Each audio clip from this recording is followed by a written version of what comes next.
What if Ollena Tyrell was named Hand of the King? She doesn't confront Cersei with the truth about her children. She has an assassin's body delivered to the Queen's chambers instead, with no note attached.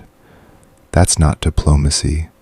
That's a declaration written in silence.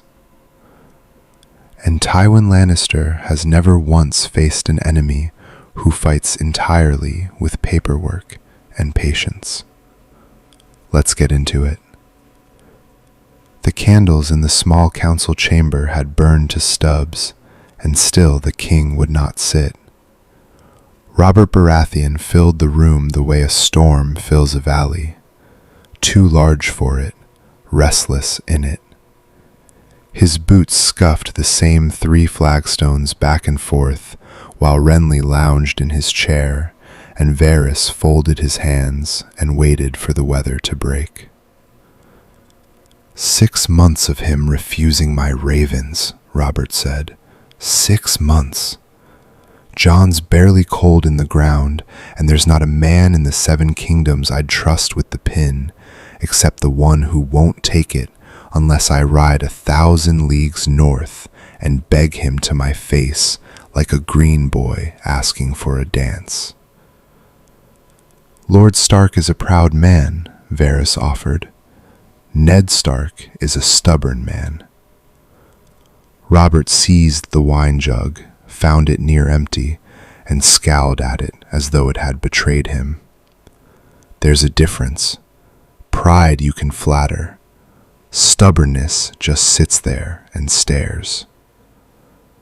Grand Maester Pycelle cleared his throat, a long, wet sound. If his grace requires a man of proven administration, Lord Tywin's own no. The word landed flat as a dropped shield. Robert did not even turn.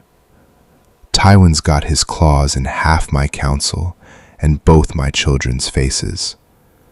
Give a Lannister the handship, and I might as well hand Casterly Rock the crown and go live in a brothel. At least I'd enjoy the brothel. Renly laughed. Nobody else did. Pycelle folded his spotted hands and said no more, having learned long ago which subjects the king would drink through and which he would break furniture over. The king drank the last of the wine standing up, and dreaded the ride north, and did not sleep. Varys had been silent for a long while.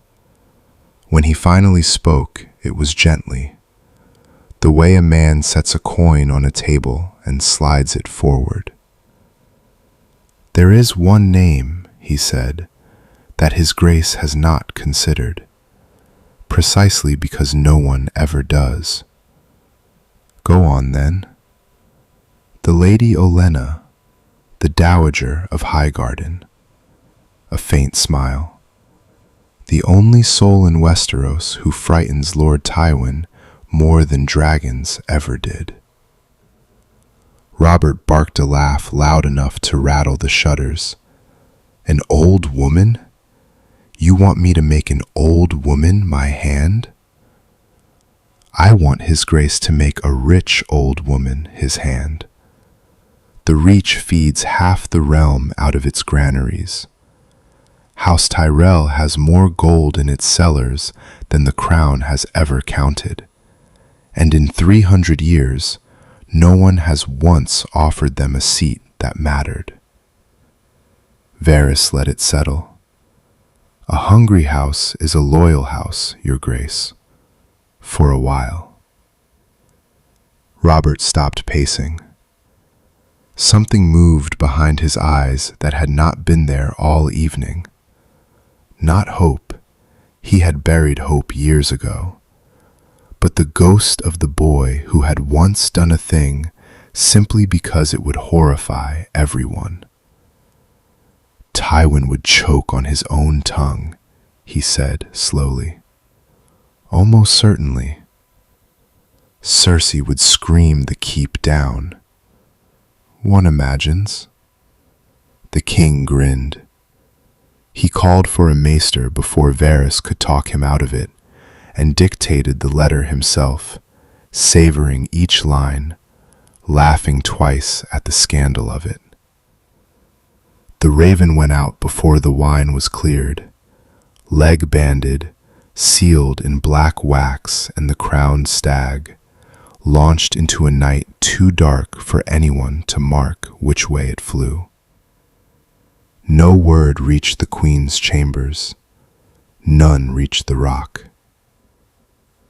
4 days south and west, in a solar that smelled of roses and rosemary and the faint green rot of a garden going to seed, Ollena Tyrell read the message twice. Then she smiled, the particular smile that had, over the years, sent 3 separate lords fleeing dinner invitations and 1 septon into early retirement. Mace hovered at her shoulder. "Mother, what does it seems," she said, folding the paper along its crease with 2 fingers, "the fat stag has finally grown a brain. Late, but better late than never, which I've always found is true of most things and all men." She did not wait for him to catch up. She was already turning to the Raven Master by the door, who had not yet been given leave to go. "Sit," she told him. "You'll want to write this down." Then to Mace, "And you will mind the harvest, and you will not argue with me about it, because you always argue, and you are always wrong, and I have a kingdom to go and fix." The quill was moving before the door had closed. She traveled the way no great lady of the Reach had ever traveled. No banners to speak of, no column of knights glittering down the rose road for the small folk to gawk at.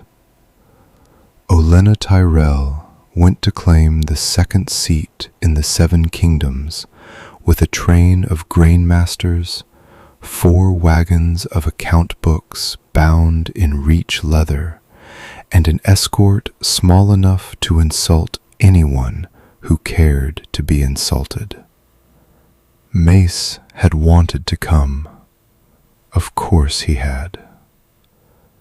"You," she'd told him at the gates, "will stay here and mind the harvest, and you will do it standing up, because a lord who can be trusted with a war can at least be trusted with wheat.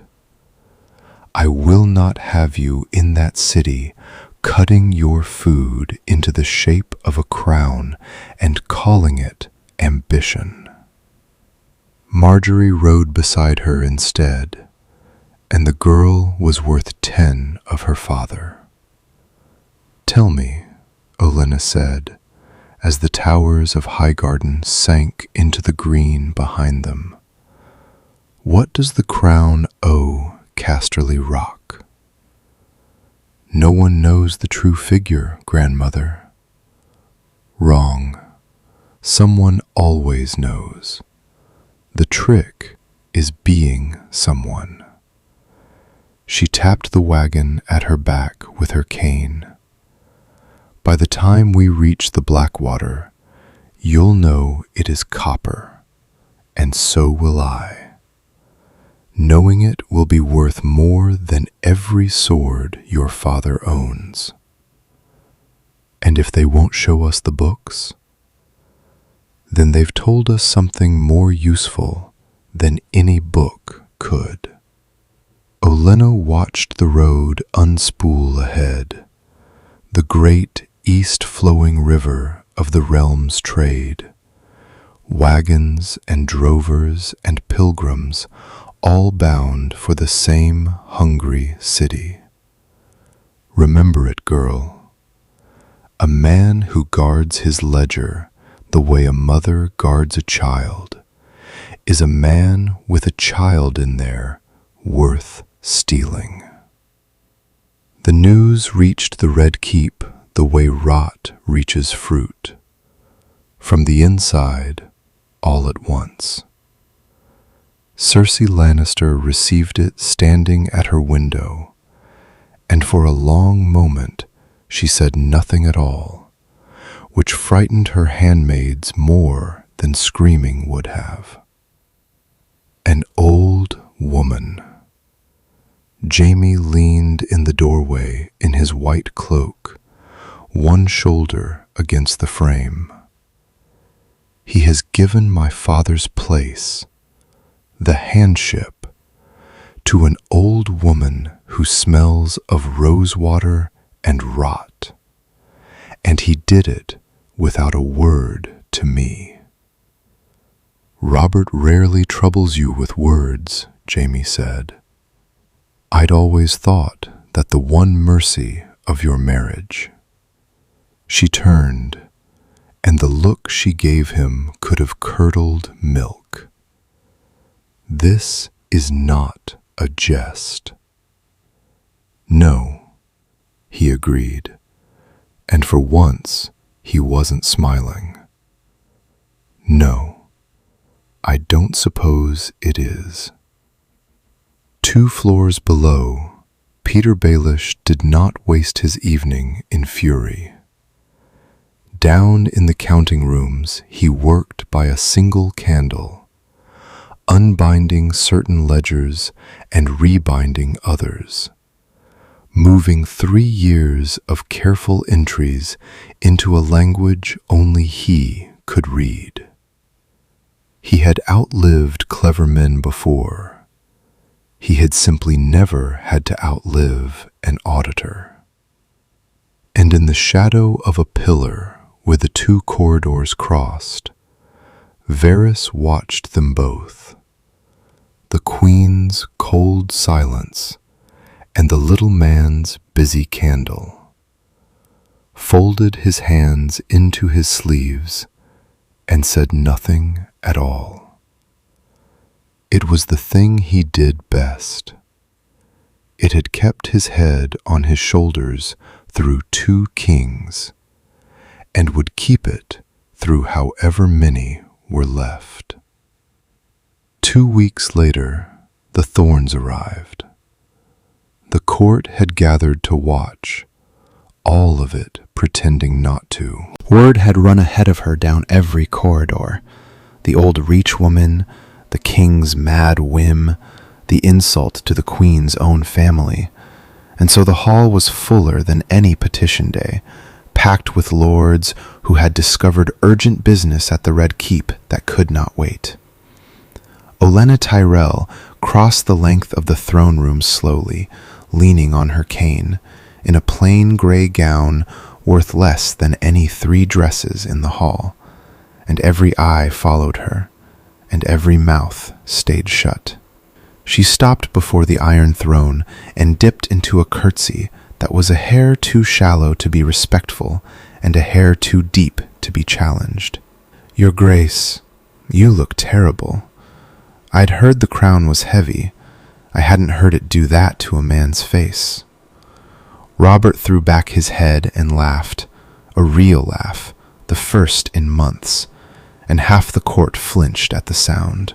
Gods be good. Give her the pin. Give it to her before she insults me sober. The hand's pin passed into her hand. As she rose, her eyes lifted past the king to the woman standing rigid at the foot of the throne, golden, beautiful, furious, silent. For a long moment, the 2 of them simply looked at one another, taking each other's measure the way 2 swordsmen do before either has drawn. Then Ollena turned to the hall and pitched her voice to reach the last man at the back.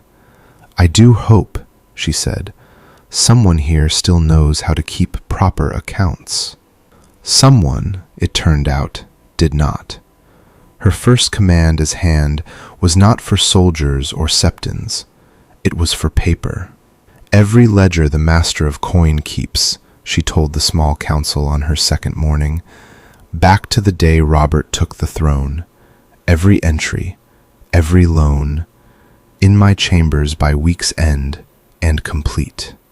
Littlefinger arrived smiling. He always arrived smiling. He came bearing the books himself, an armful of leather, the very picture of a helpful man. My lady, you'll find everything in perfect order. I do pride myself on it. A small bow. Though I confess, I'm surprised the hand of the king troubles herself with sums. It's rather beneath the dignity of the office. So Grand Maester Pycelle keeps telling me. Ollena did not look up from the first page. Behind her, 4 Highgarden accountants were already unpacking their own blank ledgers and sharpening their own quills. Do you know what I've noticed about dignity, Lord Baelish? It has never once, in the whole history of the world, paid a single copper to the Iron Bank of Bravos. She turned a page. And the Iron Bank does so hate to be kept waiting. His smile did not slip, but it thinned. He looked at the 4 quiet men at their 4 quiet desks, and at the blank pages waiting to be filled with numbers that were not his numbers, and Ollena watched him understand that a man who kept the only copy of a thing controlled it, and that she meant to end that. "You'll find it dull work," he said. "Years of it. I've buried 2 husbands and raised a son who counts on his fingers. I have a great gift for dull work."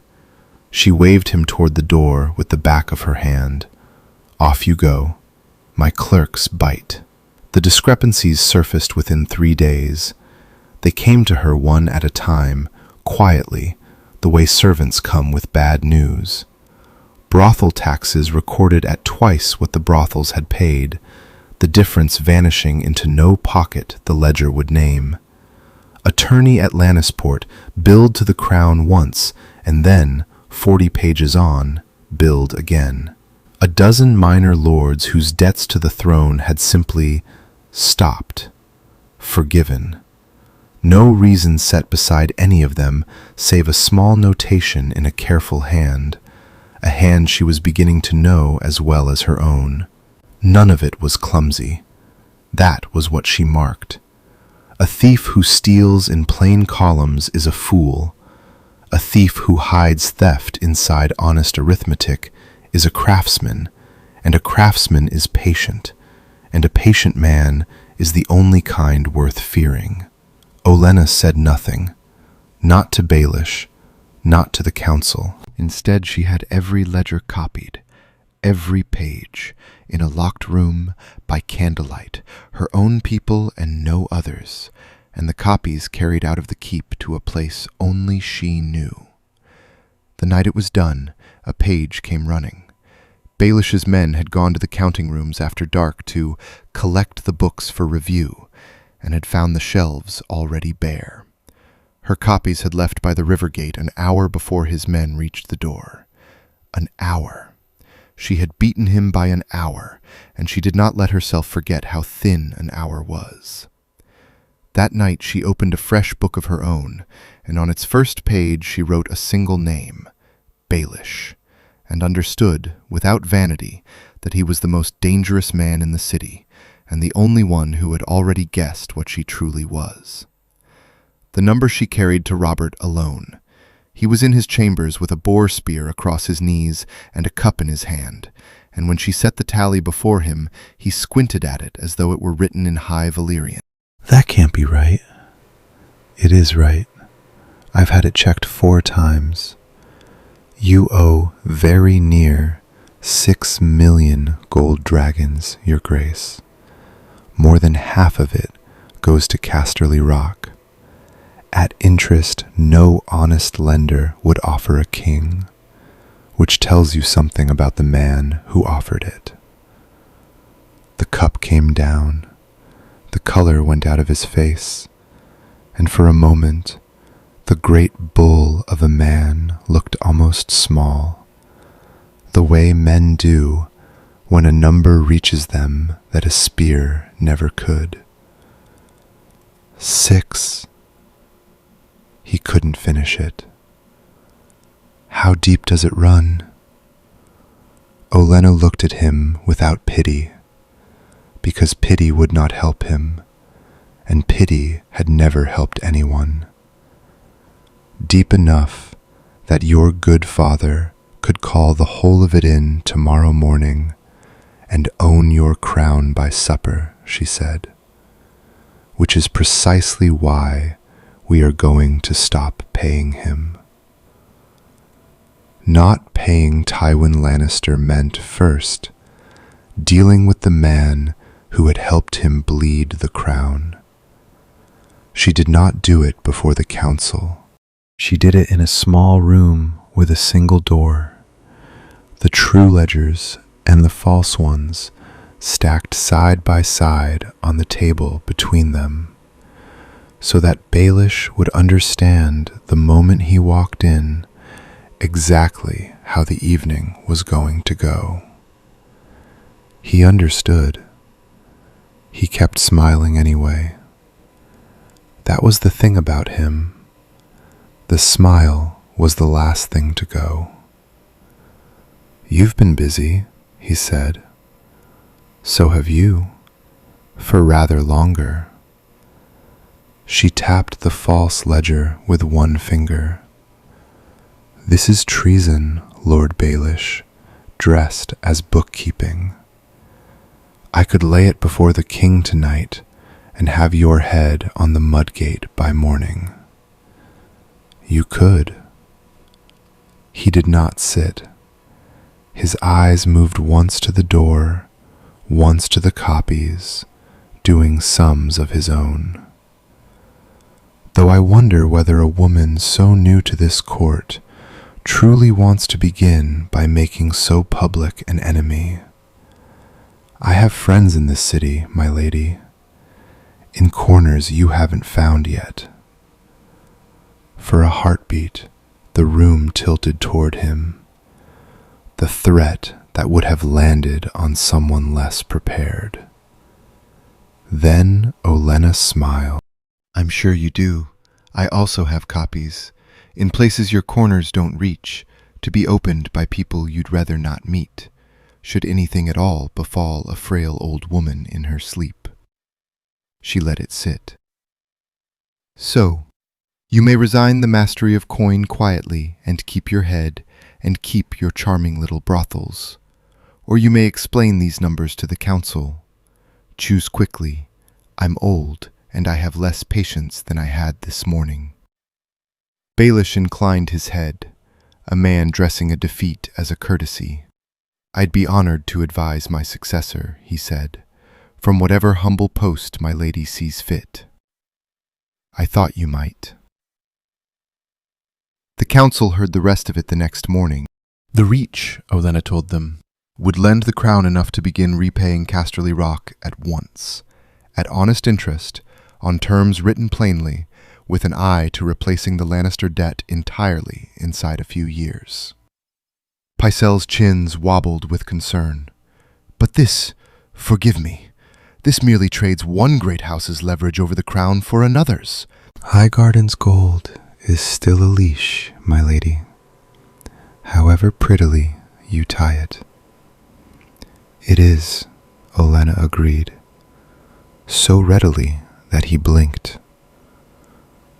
"The difference, Grand Maester, is that House Tyrell has no army camped at the gates of this city, and House Lannister has had one within 3 days' march for 10 years.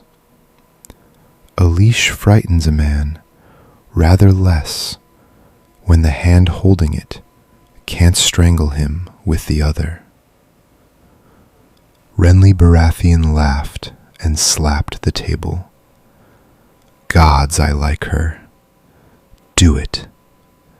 Take the Lannisters off the crown's throat and let them explain to my brother why their gold's no longer welcome."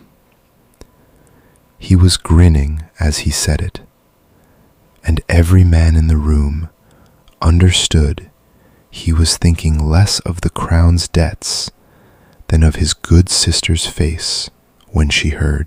Pycelle looked from the hand to the young lord and back, and Ollena watched the old man do the sum every man at that table was doing behind his eyes, that the wind in this city had shifted, that it was no longer safe to be seen carrying water for the rock, that the Grand Maester, who had spent 30 years bending toward whichever house held the gold, would now have to learn a new direction. He said nothing more. His silence was its own kind of vote. The Raven reached Casterly Rock 4 days later. Tywin Lannister read it once, in the grey light of his solar, high above the sea. The crown would repay its debts ahead of schedule. The crown would require no further Lannister gold. The crown thanked him for his long service.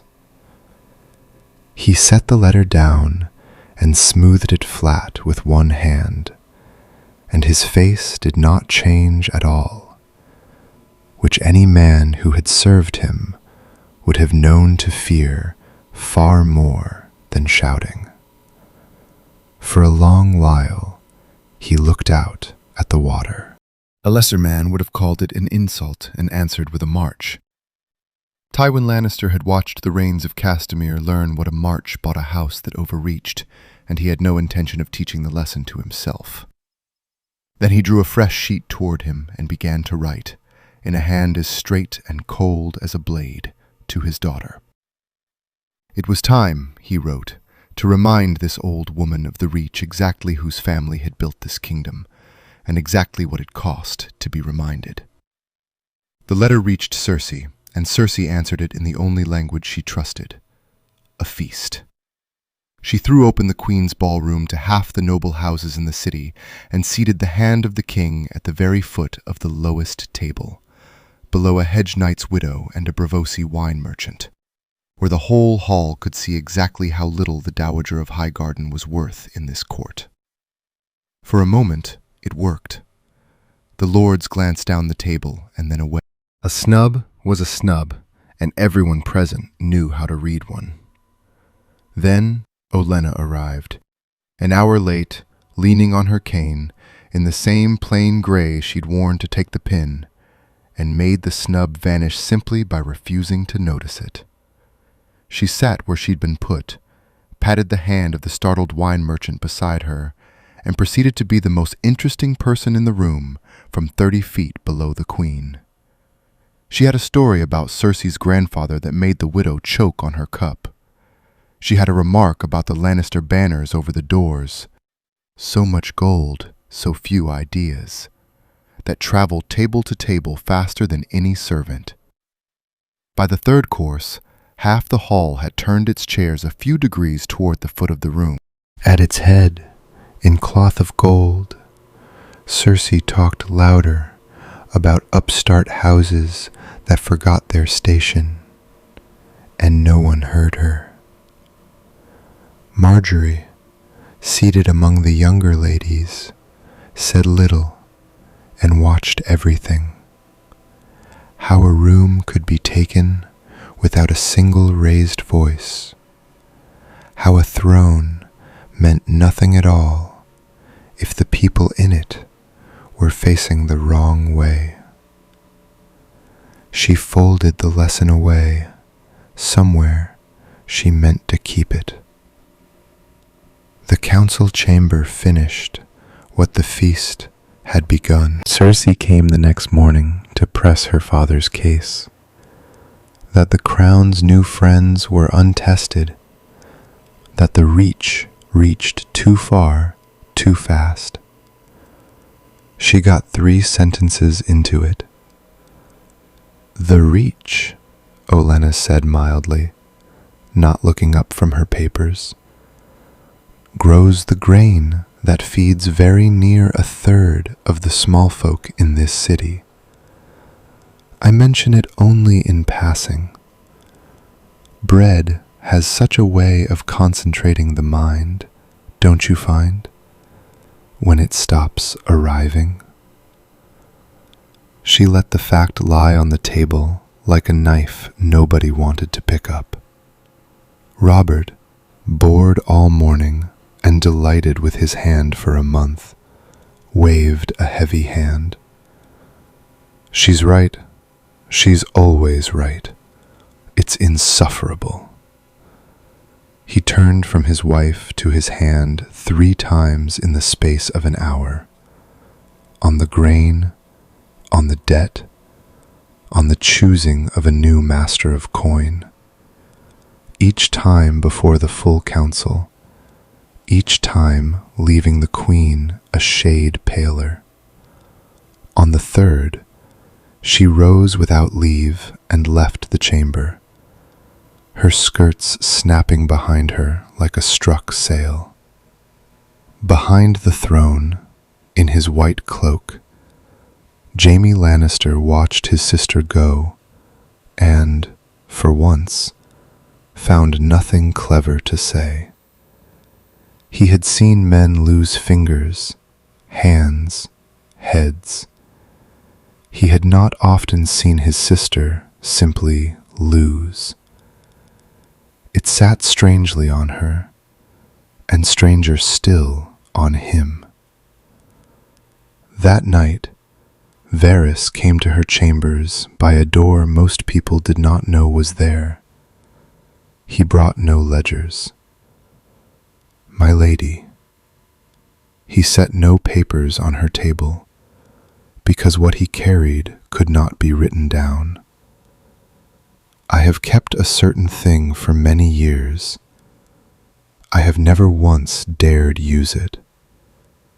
But watching you these past weeks, I find you may be the first soul to arrive in this city who could hold it without cutting off your own hand. Ollena set down her wine. Go on, he told her. Robert's 3 children, the golden hair, every one of them, in a line of black-haired stags 300 years deep. The queen and her twin, and how close they had always stood, closer than a brother and sister ought. The maester and the midwives who had looked and understood and said nothing, because the ones who said something did not live long. She listened to all of it without a flicker of surprise, because a woman who has spent 40 years reading the worst in people is rarely startled by it, only by how long it takes the rest of them to notice. When he finished, the room was very quiet. "And what, Lord Varys?" she said at last, turning the cup slowly on the table. "Do you imagine I should do with a secret large enough to burn down a dynasty?" "Nothing," she said. "For now, I do nothing at all." Varys blinked, the one honest reaction she had ever surprised out of him. "Nothing, my lady?" "A secret this size is not a knife, Lord Varys. It's a barrel of wildfire. You don't wave it about to frighten people. You set it very carefully in a cellar. You make certain everyone who matters knows the cellar is there. And then you never light it. Because the moment you do, it burns your own house down along with theirs." She turned her cup once more and set it aside. "Go home. Sleep if you sleep. And say nothing to anyone, which I understand is your particular gift." He left the way he had come. What Ollena did next, she did slowly. She sent for no queen and no king. She sent instead for a laundress who scrubbed the royal nursery's linens, and had a mother in Highgarden's shadow who owed the Tyrells a kindness. A boy who carried the children's night water, a wet nurse's sister. None of them knew they served the hand. Each was asked only to notice, and to remember, and to speak to no one but the quiet woman who paid them in coins that bore no lion. It was slow work, and she meant it to be. A dozen questions asked over a month raised no suspicion. The same dozen asked in a week would have raised a scaffold. She had watched clever people hang for haste all her long life, and she had no intention of joining their number for the sake of one wet afternoon's satisfaction. "You want stories," Marjorie said, riding back from the nursery, where she had spent the afternoon teaching Princess Marcella a song from the Reach. "I want small ones, the kind no one bothers to lie about." Ollena patted her granddaughter's knee. "A great truth hides inside 100 little ones. Ned Stark, God's keep his honest bones, would have marched into that throne room the same night and shouted it, and been dead by morning with nothing to show for it. We are not going to shout." The Grand Maester was easier still. Ollena came to his chambers complaining of her joints, and left with an armful of citadel parchments.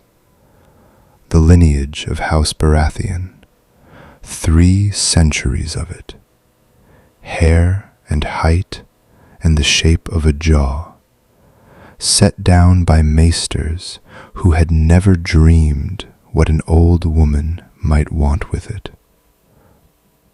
"A curious interest, my lady," Pycelle wheezed. "At my age, one grows sentimental about bloodlines. It's embroidery, and I stab myself." She smiled until he smiled back, doddering and pleased, and never once wondered why the hand of the king wished to know precisely how black a Baratheon's hair ran, for how many generations, without a single golden head among them. She read them by candlelight against a fact she already held.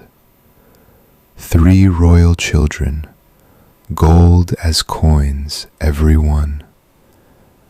The pattern lay there, undeniable, and she knew, looking at it, that undeniable was not the same as useful.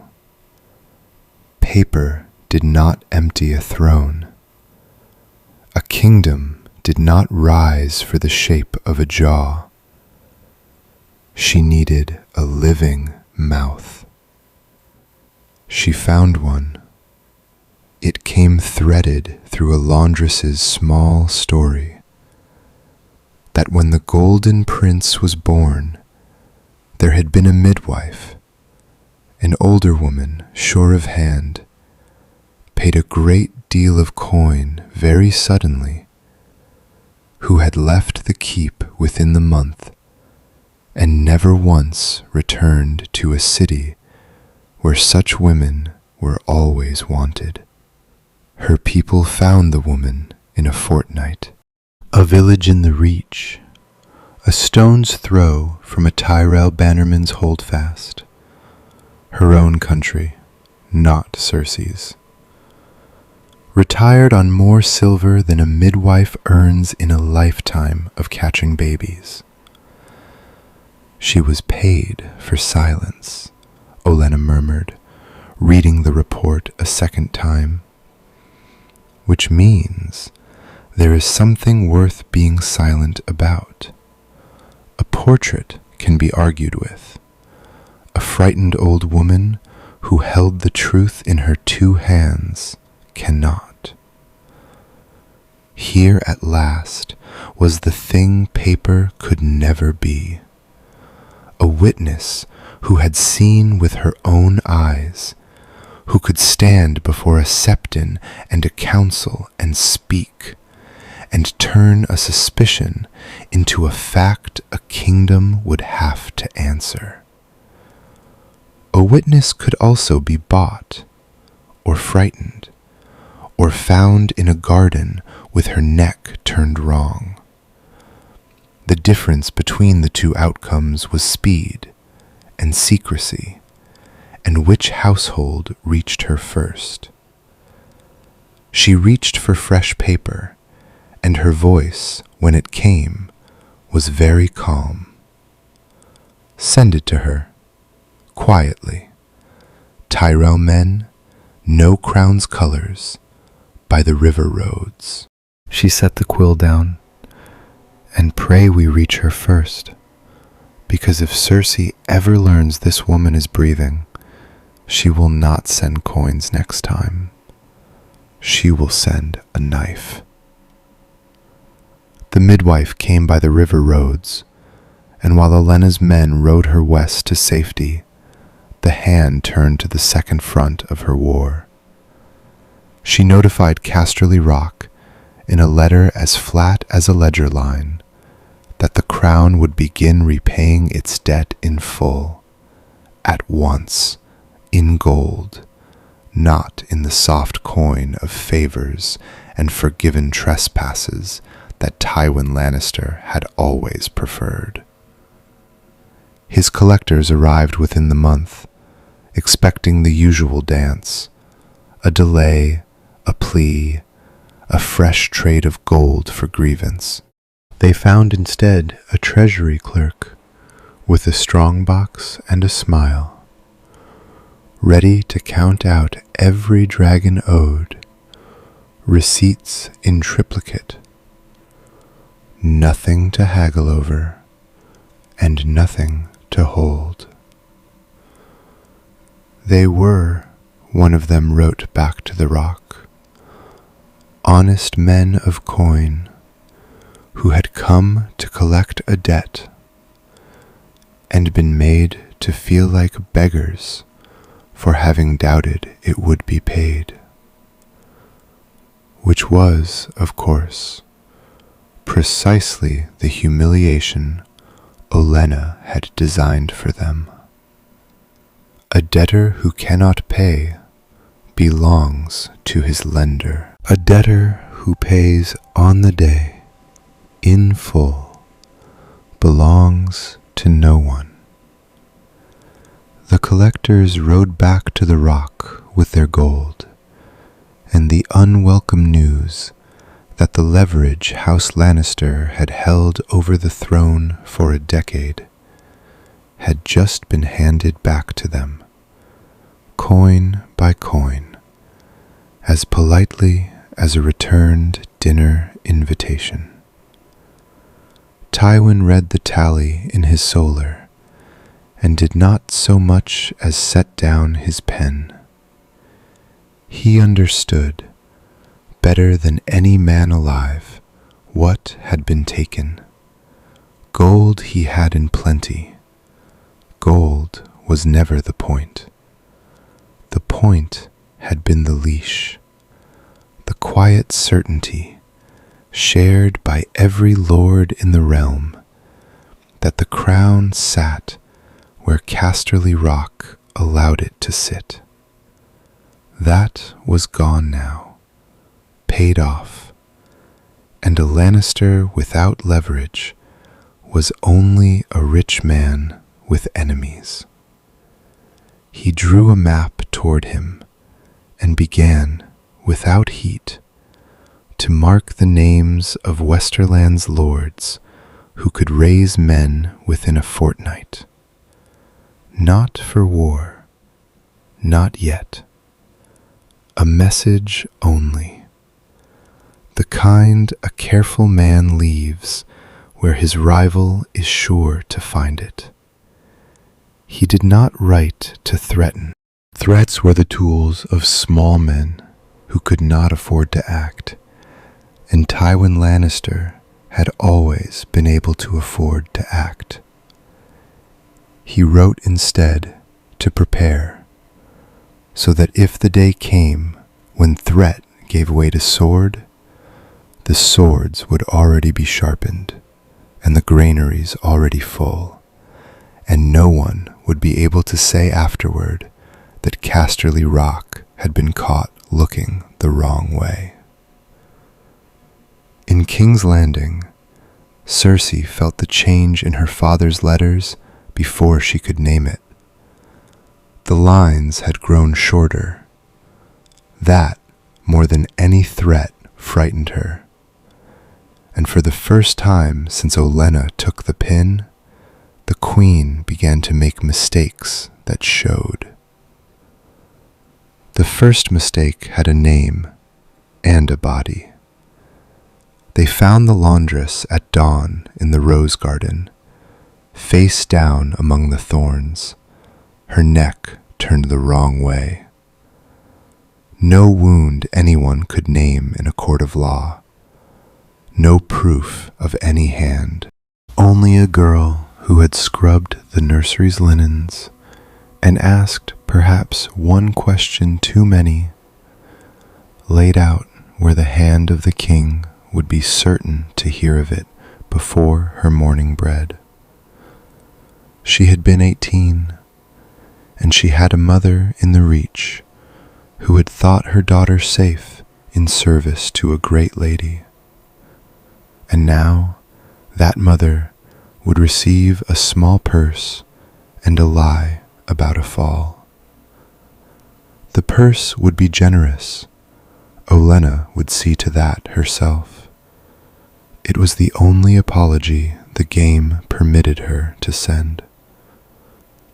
The message needed no seal. Someone knew Ollena was digging. Someone was willing to kill to fill the hole back in.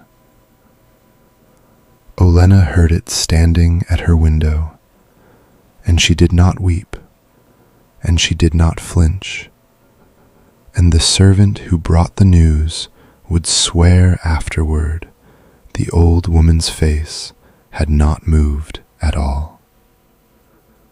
"Grandmother," Marjorie began. "Fetch me my sharpest hairpin," Ollena said, quietly, evenly. "The long one with the thorn."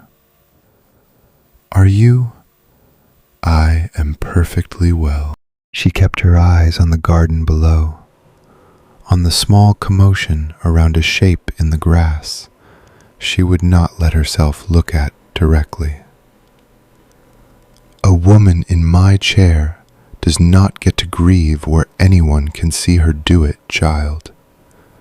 Grief is a thing they can use. So fetch the pin, and we will go down, and we will look sad in the proper measured amount. And then we will make someone pay for this in a coin they never saw mint." The coin was minted at Casterly Rock, though its face would not be seen for weeks. Tywin did not answer a dead laundress with a dead hand. A crude move, and crude moves were for Cersei. He answered the way he answered everything, by rearranging the board.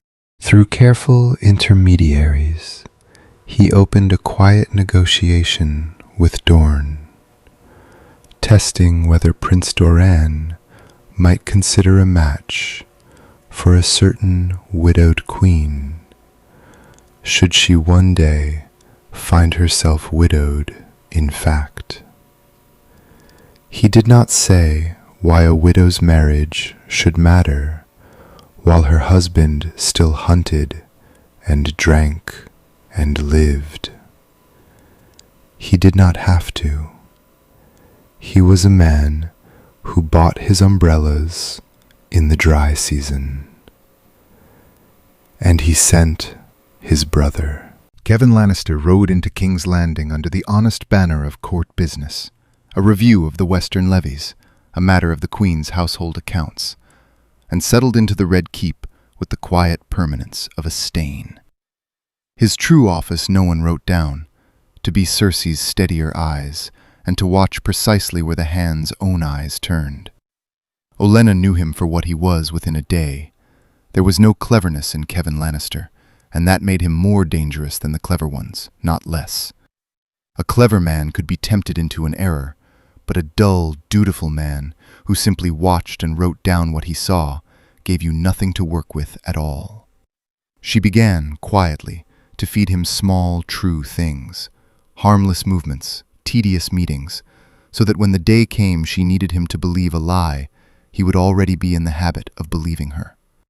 Ollena felt the noose testing its own knot, and loosened hers before it could pull. She moved the midwife again, off her bannerman's holdfast, where a Lannister might think to look, into the keep of a lesser house. No one would connect to the Reach at all. One witness, well hidden, was worth more than her whole treasury. She guarded the woman like the last coin in a beggar's cup. Then she called Marjorie in from the nursery. "You'll stop visiting the little princess." Marjorie's face fell, and Ollena marked it. A real feeling, which was exactly the trouble. "She's a sweet girl, grandmother. She has no one who—" "She is a Lannister child in a house that has begun killing my people. And your fondness for her is a rope someone will one day tie around your throat." Her voice gentled, which from her was nearly tenderness. "I am not asking you to be cruel to her. I am asking you to be alive to regret it. There's a difference, and you'll thank me for it." Then she turned her attention to a Baratheon. Robert would not live forever. He ate and drank like a man racing his own heart to the grave. And when the crown came loose, gold would matter far less than a stag to set it on. So Ollena began, gently, to cultivate the younger brother. A word here, a shared joke at Cersei's expense there. Renly was charming, ambitious, and easily flattered, which made him easy to hold. For now. She did not trust him. Trust was a luxury she had stopped affording herself around the time she stopped being young. But she did not need to trust Renly Baratheon. She needed only to understand what he wanted, which was the throne, and to let him go on believing that an old woman's friendship might one day help him toward it. A man who thinks you are useful will guard you as carefully as he guards his own ambition. That was worth more than affection, and lasted longer. Robert noticed. That was the thing everyone forgot about Robert. That under the wine and the fat and the ruin, there was still the man who had won a kingdom with a warhammer. And that man could smell a fight in a room before anyone drew. He caught her after the council, waved the others out, and dropped into his chair with a cup and a look she had not seen him wear before. "There's a war in my court," he said, "and nobody's told me who's fighting it. My wife's family walks about like cats in a kennel. My hands people keep turning up dead in gardens. And every time I ask a question, I get an answer so smooth I could skate on it." He drank. "What are you hiding from me, old woman?" For one breath, Ollena weighed the truth against the timing, and found the timing wanting. Nothing that would help your grace to hear before its season. Robert laughed, but there was no warmth in it, and when he leaned forward, the drunkenness seemed to slide off him like a shed cloak. I may be a fool about many things, Lady Ollena. I know when I'm being managed. He held her eyes, and for a moment he was almost the king he'd meant to be. Don't mistake my patience for blindness. The knife came 3 nights later, and it did not care about Robert's patience. Ollena slept as she slept now, behind a barred door, 2 Tyrell men outside it and a third within, because a woman who has buried 2 husbands learns not to trust the dark. It saved her life. The assassin came over the roof and down through the servants' passage, quiet as spilled water, and he had the chamber door open and half the floor crossed before the guard inside so much as stirred. In the black, he was only a shape and a gleam. He reached the bed. The blade went down into bolsters and old wool, because the shape beneath the blankets was not the hand of the king, but a bundle built to look like her. And Ollena Tyrell sat in the chair by the cold hearth, wide awake, watching a man try to murder a pillow. The guard had him before he understood his mistake. It was nearer than she let her face admit, a heartbeat slower, a bolster better guessed, and the Reach would have wanted a new matriarch by dawn. They questioned him hard, in a room below the keep where questions were the only business anyone did. He gave up almost nothing. A hired knife rarely knows the hand that pays, and this one had been chosen for exactly that ignorance. But in the lining of his coat they found a purse, and the purse was stamped with a lion. He did tell them one thing before the end, more to stop the pain than to bargain, that a man had found him in a flea-bottom cellar, a man who spoke like the court and paid like it too, and that he had never seen a Lannister nor a queen in his life, which meant a cutout, a hand between hands, precisely the sort of arrangement a frightened queen would make, and precisely the sort that could never be traced back to her. Not proof. A court would laugh at it. Lines could be bought, coins could be planted, and Cersei would weep innocence prettily enough. But Ollena did not need a court. She needed only to be sure. Now she was. She did not drag the man before the throne, nor accuse the queen in an open hall, and watch it slide off Cersei like rain off glass. She did something colder. When they had wrung the assassin of every small thing he knew, she had him made into a message. That night, wrapped and silent, the body was carried by hands that left no trace, and laid in the queen's own chambers, in the dark, while Cersei slept a few feet away. The dead man she had bought returned to her doorstep like a debt marked paid. There were no words with it. It needed none. It said, as plainly as any ledger, I know. I am not afraid. Try again and see what I send back. Cersei found it at dawn.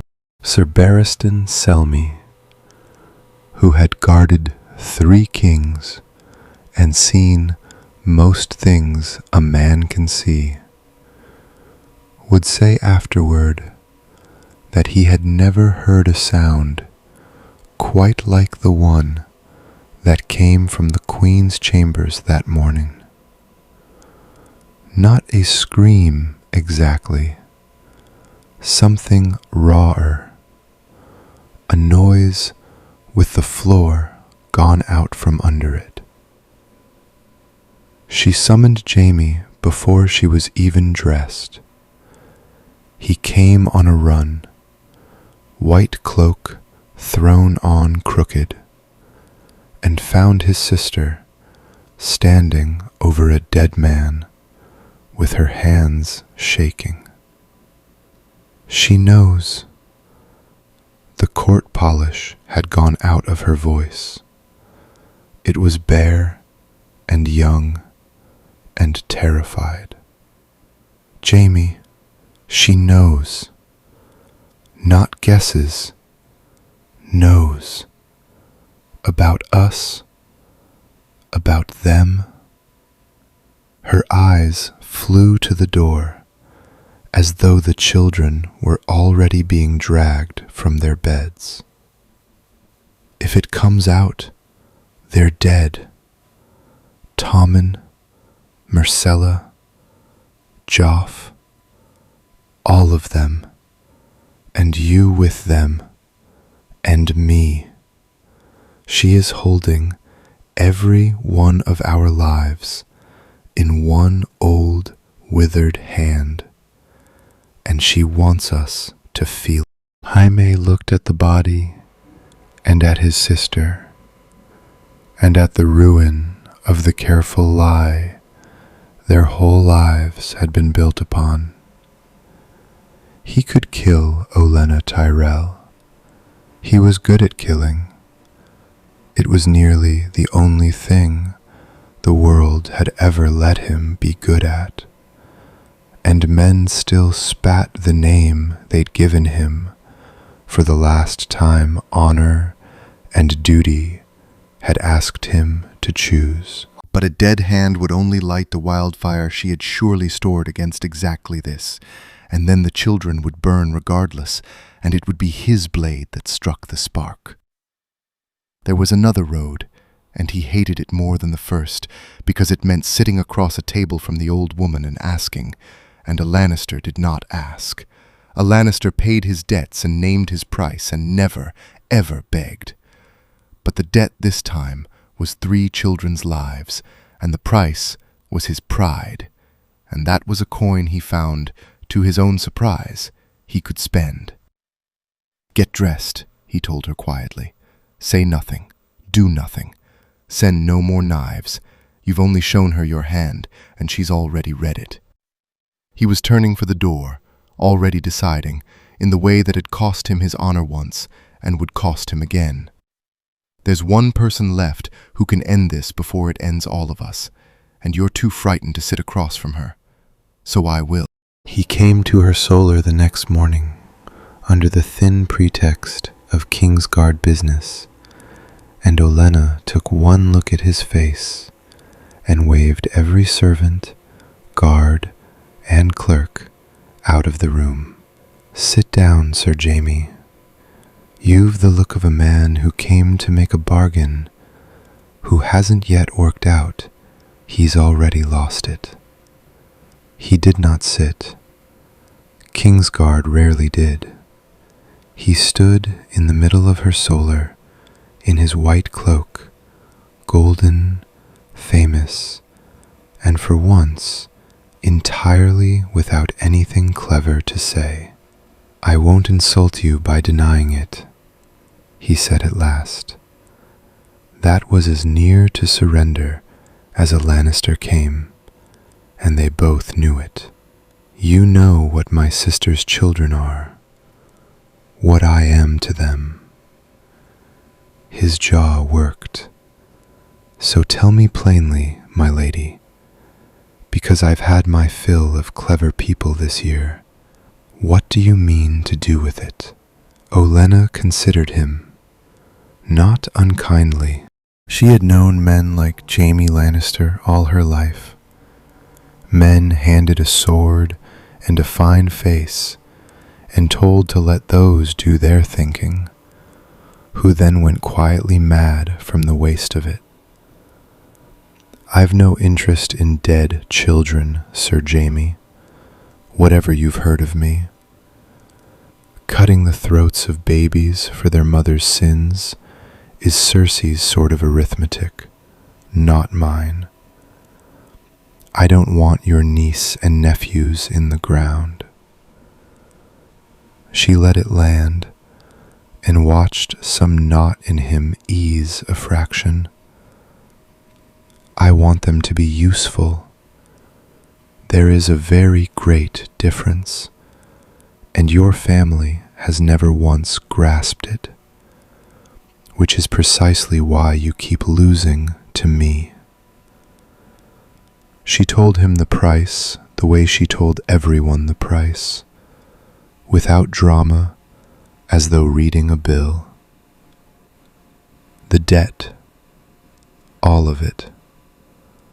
What the crown still owes Casterly Rock, forgiven entirely, set down in writing, and witnessed by the small council under some dull pretext no one will have trouble to remember. Your father may call it a gesture of good faith between crown and rock. He'll loathe it. He'll do it. She folded her hands. In exchange, the secret stays in its cellar. The children keep their names and their heads, and Cersei never sends another knife, another cup, another dead girl to my garden. Because the day she does, a great many sealed letters find their way into a great many hands, and no weight of Lannister gold puts that fire out. Jaime laughed once, without joy. You're asking me to hand you the only weapon my family has ever held over this throne. For nothing but your word, you won't use yours.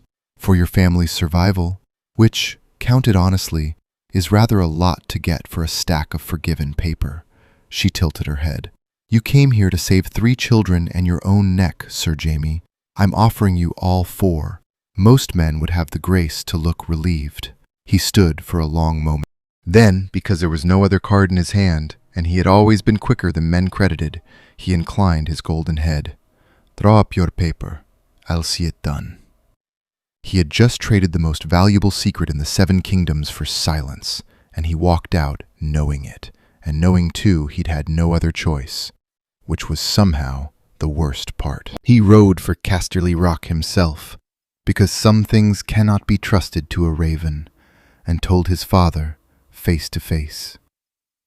He had braced for the anger his whole life had taught him to expect, the cold voice, the flaying question, the particular silence Tywin Lannister used the way other men used a whip. He was silent. He did not get the rage. Tywin listened to all of it, the debt forgiven, the secret buried, the bargain struck over his family's head by an old woman with a ledger, and for a long while said nothing at all, turning a cup of wine in the lamplight, doing sums his son could not see. So, he said finally, she has us, not with an army, not with gold, with a piece of paper she has promised not to read aloud. Something moved behind his eyes, cold and very far ahead. And tell me, Jaime, for you sat across from her, and I have not yet had the pleasure, what does the old woman intend to do with this leverage once Robert is dead? Jaime opened his mouth and found he had no answer, and watched the same absence dawn in his father's face, the understanding that the game had never been about the dead at all, that it had always been about the empty throne on the far side of a drunk king's heart. Tywin set down his wine. Send for Kevin, he said quietly, and have the maester bring me the muster rolls. He was already 3 moves gone, out past Robert's death and Ollena's ledgers, into a country his son could not yet see. We have been treating this as a quarrel over coins. It is not. It is a war, and I do not intend to be the last man in Westeros to notice. The other kind of war did not begin with banners. It began with letters. Tywin Lannister had learned across a long life that a wise man does not draw his sword until the ground beneath his enemy has already been dug out from under her. And so, in the weeks after Jaime rode east again, he wrote, not to lords, to bankers. The Iron Bank of Braavos received a courteous inquiry from Casterly Rock regarding the extension of private credit. The Lannister name, not the crown's, set against the Lannister mines, which had not run dry and would not in his lifetime. Where the throne had slipped his leash, the Rock would forge a new one out of Bravosi gold, one no reach ledger could reach or cut. And he recalled his bannermen carefully. Border security, the letter said, trouble along the riverlands, brigands and broken men, a prudent lord seeing to his marches. No one who read a single such letter would think twice. Only a man who read all of them at once and knew how to count would see an army quietly gathering itself beneath the word defense. Kevin, in from King's Landing on the pretext of family business, watched his brother arrange these pieces with the old familiar dread. If the Reach learns of the Bravosi letters, they'll call it a threat. They will call it prudence, Tywin said, without looking up. A lord may borrow against his own mines. A lord may see to his own marches. There is no law in the 7 kingdoms that forbids a man to be ready. He set down his pen. The old woman took the crown's debt because it was the leash she could reach. She cannot reach the Rock's private credit, nor my own bannermen on my own land. I have simply moved the war to ground she does not hold. Varys brought her word of it, as Varys now brought her most things. He had made his calculation somewhere in the last months, and never once spoken it aloud. That a realm run by an old woman with an abacus bled less than a realm fought over by lions and stags, and that his little birds ate better in a time of peace. So when the whisper of Casterly Rock's letters to Braavos reached him, he carried it up the secret stair before the ink was well dry. Ollena heard him out, then set down the needlework she never actually sewed. He means to make himself a bank, she said. Very good. Then I shall make myself a market.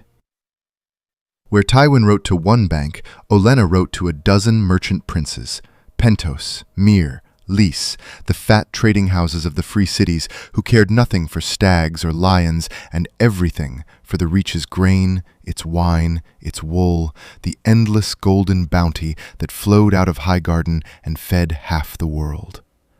Gold was a weapon.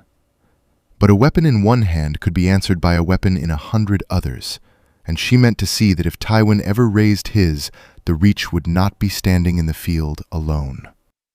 He's borrowing to make himself strong, Marjorie said, watching the letters go out. Aren't you doing the same? He's borrowing. I'm selling. Ollena sealed a letter to a winehouse in Myr with a rose. A man in debt to Braavos owes Braavos. 100 cities in debt to the Reach for their bread. They owe me. And they'll keep owing so long as they'd rather eat than starve. Debt runs downhill, child. Your great-uncle Tywin never learned to be the one at the top of the slope.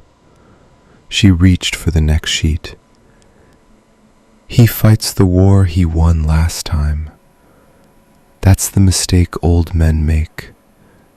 It's the mistake I intend never to make, which is why I'm still winning.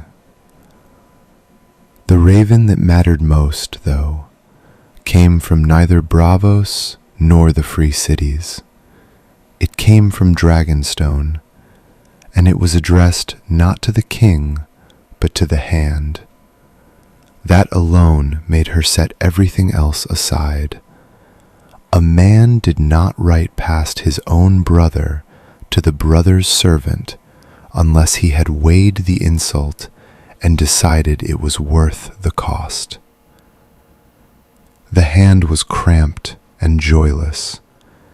Every letter formed as though duty itself were guiding the quill.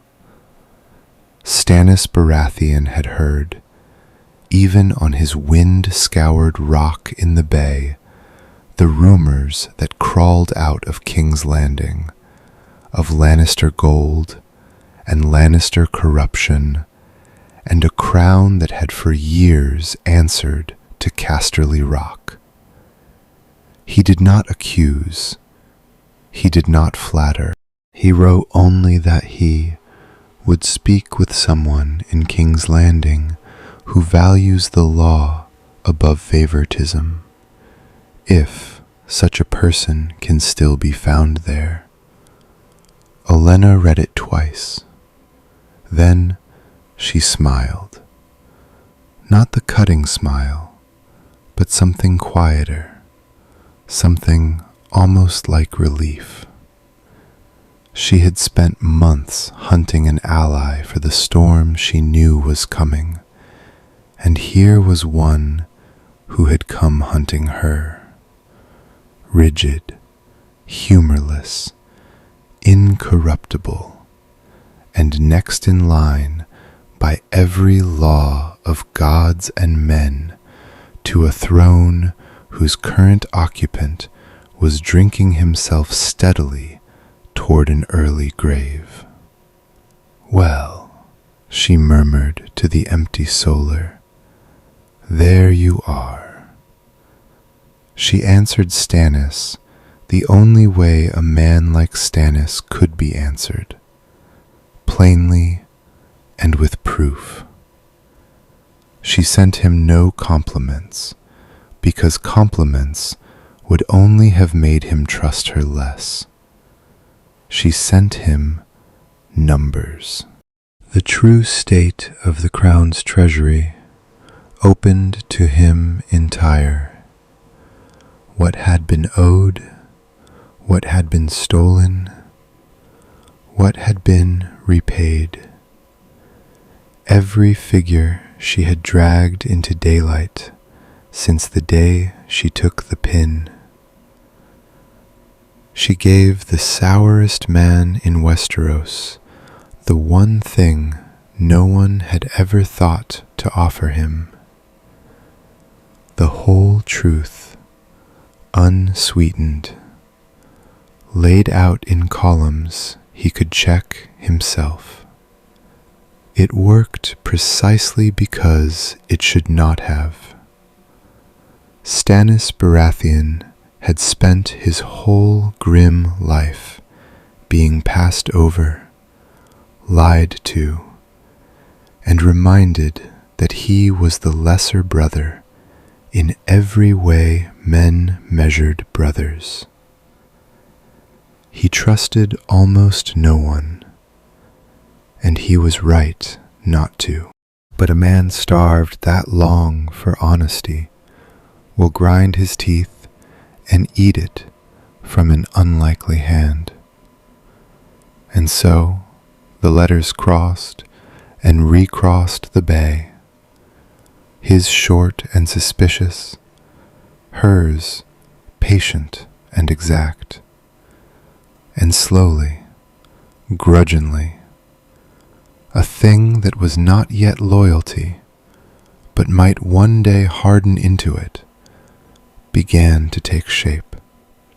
His third letter tested her. He wrote that he had checked her figures against the port tolls he could see from his own harbor, and found one entry off by 200 dragons, and demanded to know whether it was error or theft. Ollena wrote back that it was neither, that the discrepancy was hers, a rounding she had made plain in the footnote he had failed to read, and enclosed the footnote again, with a dry note that a man who wished to catch her lying would need to read all the way to the bottom of the page. She half expected the correspondence to end there. Instead, his next letter came a week sooner than the others, and a fraction less cold.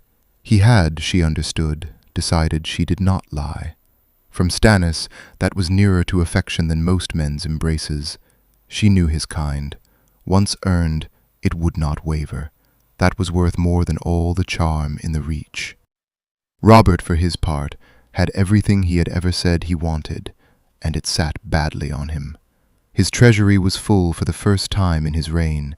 His tournaments ran without a single creditor's letter souring the wine. The boar was always fat, and no one asked him to do anything at all, which was, he was slowly coming to understand, the whole of the problem.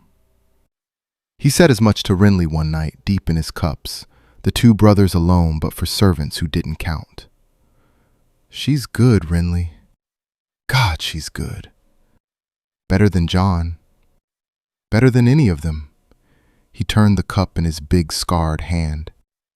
"And I can't shake the feeling I've traded one cage for another. Tywin held me by the purse. This one holds me by, I don't even know what." He drank.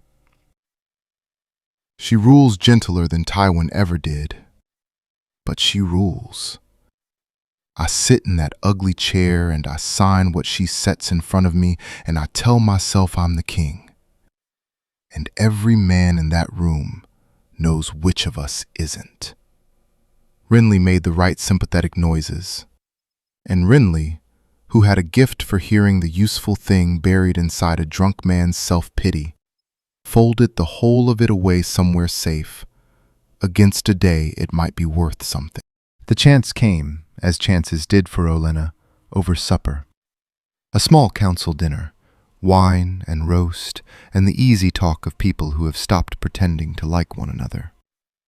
Across the table, Ollena watched Renly Baratheon turn the full warmth of his charm on Marjorie, the way he did with everyone, the way that meant nothing and delighted everyone anyway. She watched her granddaughter answer it with a grace that meant just as little. And something in the old woman's mind clicked cleanly into place. Renly was the king's brother. Third from the throne, perhaps, but Robert would not live to see his hair go gray, and thrones had a way of sliding sideways in the confusion after a king's death. A Baratheon husband for Marjorie would armor Highgarden against any outcome the gods cared to send, Stannis or Joffrey or chaos itself. She began that very evening to lay the ground for it. A word here, a seating there. The small, quiet architecture of a match that would seem, when it came, to have been the young people's own idea. She did not know, how could she, that the closeness Renly already kept was not with any woman at all, but with her own grandson Loras, and that the very marriage she was building could bring the whole careful house crashing down the moment the wrong person understood it. Robert's restlessness broke, as it always did, toward escape. He announced the hunt over breakfast, loudly, daring anyone to talk him out of it. A fortnight in the Kingswood, hounds and horns and boar, and the company of men who wanted nothing from him but drink. He braced for the objection. He'd had a lifetime of hands and wives and maesters telling him a king could not simply ride off into the trees. Ollena did not give him one. Another hand in another life. A northern man with a long face and an iron sense of duty might have argued, might have reminded the king of his responsibilities, until Robert dug in from pure spite and rode out angrier than he'd come. Ollena had watched the man for the better part of a year, and she had learned the single most useful thing about him. He could not be managed. He could only be redirected, the way a man turns a river, by never once standing in front of it. "Enjoy yourself, Your Grace," she said. "The court will still be here when you tire of the smell of wet dogs." And she meant it. And Robert, who had expected a fight and been handed his freedom instead, was so pleased he nearly forgot to be suspicious of her. A contented king signed what she set before him. A resentful one asked questions. She would take the contented one every time. Marjorie caught her afterward. "You truly don't mind him going." "I mind a great deal. I simply know better than to say so."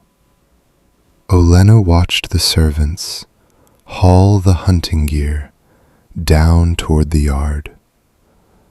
The man spent a year feeling small in his own hall. Let him go be large among the trees, where the only thing he has to outwit is a pig. He'll come back tamer for it. She turned away.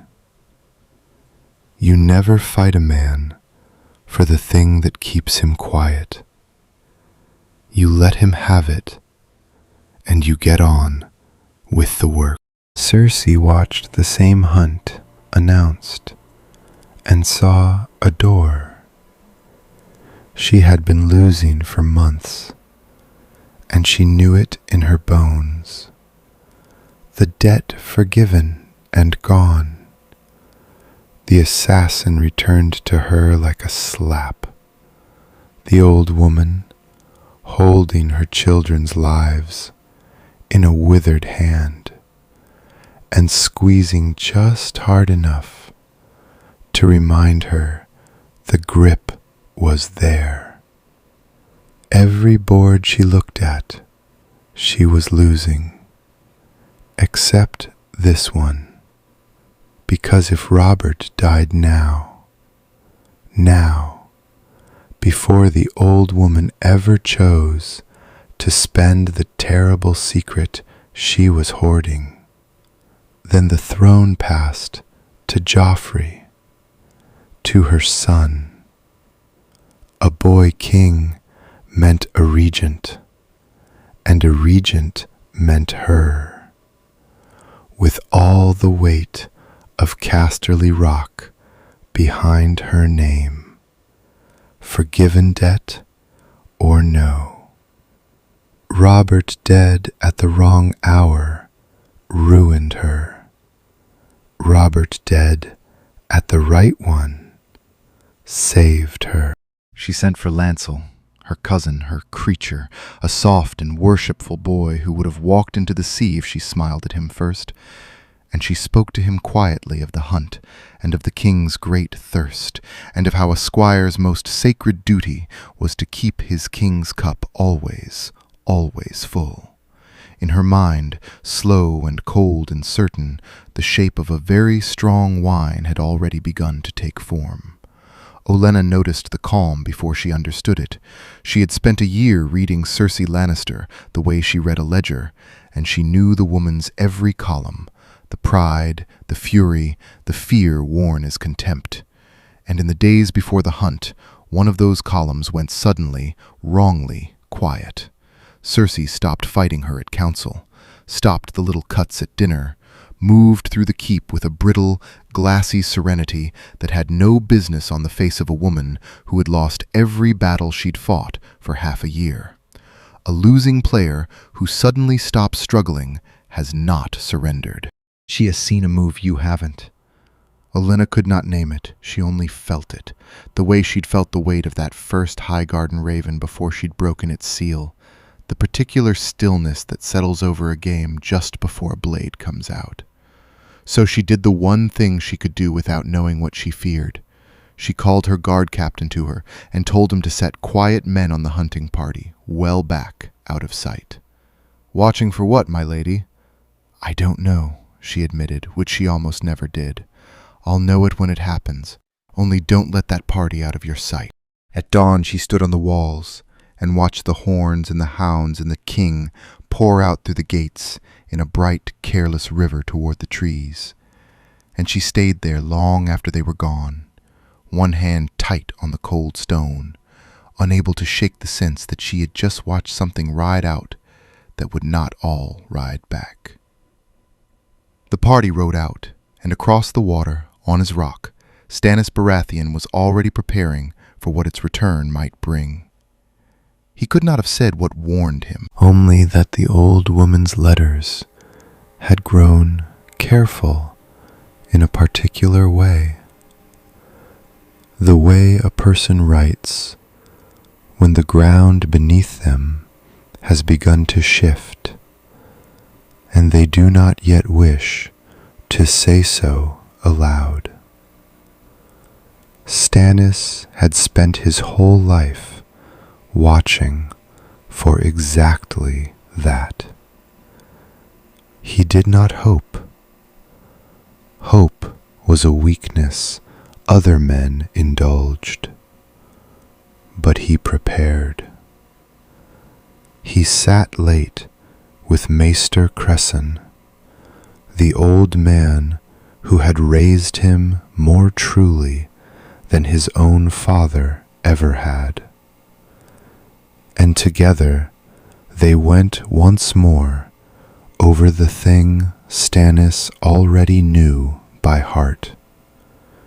His claim, the plain, hard law of it, the order gods and men had set down. Robert had no true-born son of his own body that any law could honor. If Robert fell, the crown was Stannis's, not by love, which he had never been given, by right, which was the only thing he had ever trusted. And he called for Davos, the smuggler he'd raised up and maimed in the same breath, the one man on Dragonstone who told him the truth without dressing it. Stannis set him to quiet work, sounding out which lords of the narrow sea might answer a call, which captains, which swords, not raising them, only counting them. A man did not muster an army for a king who still breathed. But a wise man knew, to the sword, exactly how large his host would be the hour he finally needed it. Renly read the same wind and drew the opposite conclusion. Where Stannis saw law, Renly saw people, and people, Renly knew, did not love the law. They loved a smile, a full cup, a handsome face on a fine horse, throwing coins into the crowd. Stannis had the better claim and the warmth of a closed fist. Renly had neither the claim nor the years, but he had everything the small folk actually cheered for, and he had begun to wonder, quietly, why the better man for the throne should defer to the elder one. He said it aloud only to Loras, in the dark, where a man could say anything. Stannis will grind the realm to powder inside a year. They'll hate him.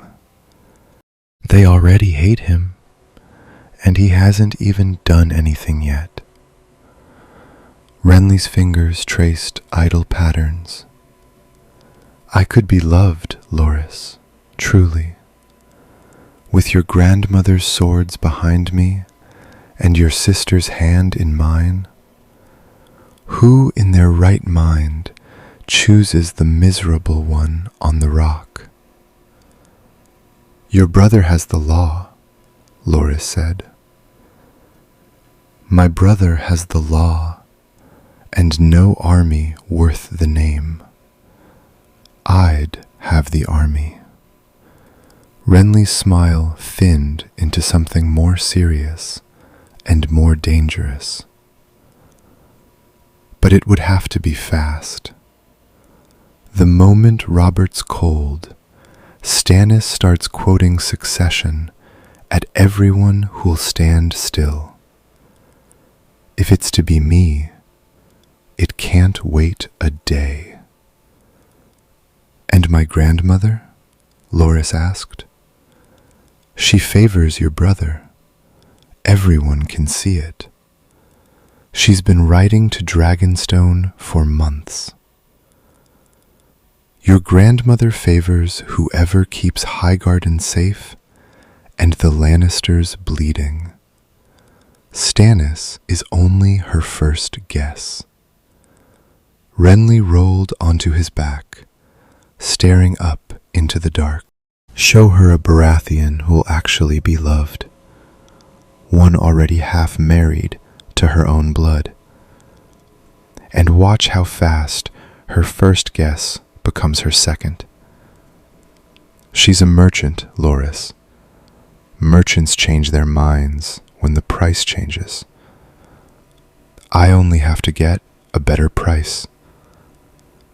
It was, Loras thought, either the cleverest thing Renly had ever said, or the most dangerous.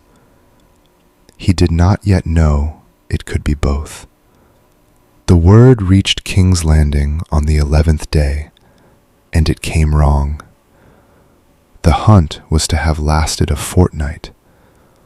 On the 11th day, the horns sounded from the wrong direction and far too early, and there was no triumph in them. Riders came ahead of the party at a gallop, lathered horses, gray faces, shouting for the gates to open, shouting for Grand Maester Pycelle to be roused and brought at once. Ollena was on the walls. She had gone up there more than once in the days the king was gone, telling herself it was for the air. She was there when the first rider crested the rise, and she did not need to hear a single word he carried. She read it in the way he rode, in the speed of him, in the plain fact that they were calling for the maester and not the cook. Her stomach dropped away beneath her like a trapdoor sprung. Whatever she had feared, standing on this same cold stone at dawn, it had already happened. She was only going to be the last to learn the shape of it. They carried the king through the gates on a litter, and the whole court came pouring down to meet the thing it had been dreading without daring to name. Robert Baratheon was a ruin. The boar had opened him from hip to ribs, a wound no amount of green field binding had done more than slow, and the litter and the man on it, and the men who bore it, were all of them dark with the same blood. He was still alive. He was bellowing, even now, cursing the boar and the hunt and the gods in a voice that filled the yard. But the voice was wet at its edges, and everyone who heard it understood. Ollena reached the bedside before Cersei, and there, while lesser eyes saw only a dying king, Ollena saw the other things. The wound was real. No one had counterfeited that ruin of a man. But she had smelled Robert Baratheon drunk 100 times across a year of councils. And this was not that smell. The wine on his breath was too strong, too sweet, wrong in a way she could not yet put a name to. And at the foot of the bed stood young Lancel Lannister, white to the lips, his hands shaking so badly he had to bury them in his sleeves, shaking far past what the sight of a gored king should shake an honest boy who had done nothing wrong.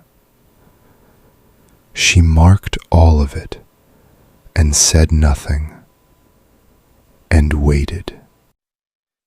Pycelle bent over the king with his needles and his milk of the poppy, and in the confusion of it, the shouting, the blood, the queen's arrival, the boy prince summoned and sent away again, Ollena quietly drew Lancel Lannister into an antechamber and shut the door.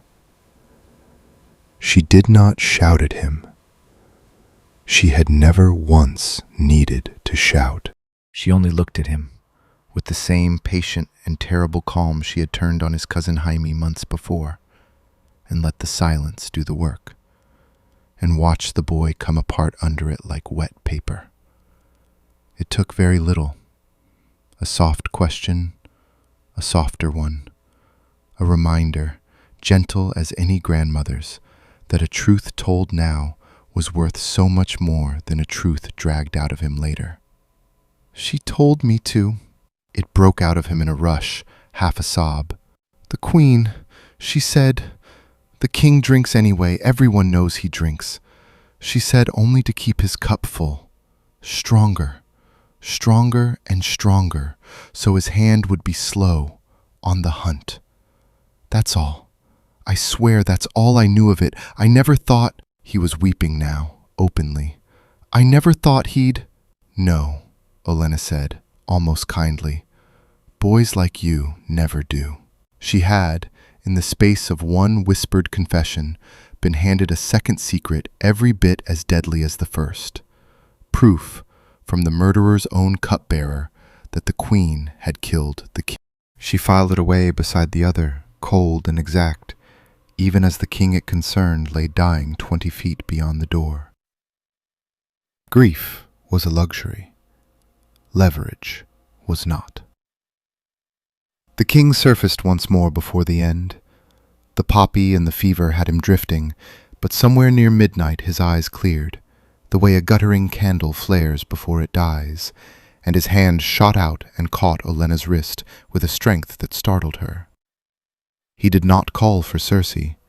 He did not, as some other dying Robert in some other life might have, send north for an old friend to set the realm to rights. He spoke to his hand. Listen to me. His grip tightened, blood slick and urgent. You're the only one in this whole nest of snakes who ever gave me a true number. So you'll give me a true thing now. His breath rattled in him. Whatever happens, whatever you find when I'm gone, you make sure it's Joffrey's true father that sits on that throne, not some lie wearing my name. Swear it to me. Ollena went very still. He did not know. He could not possibly know how near the tusk of his own dying words had come to the softest part of the truth. That the boy who bore his name shared not one drop of his blood. That the throne he was begging her to protect was already a lie wearing his name, and had been for years. He believed he was asking her to guard his line. He was asking her to end it.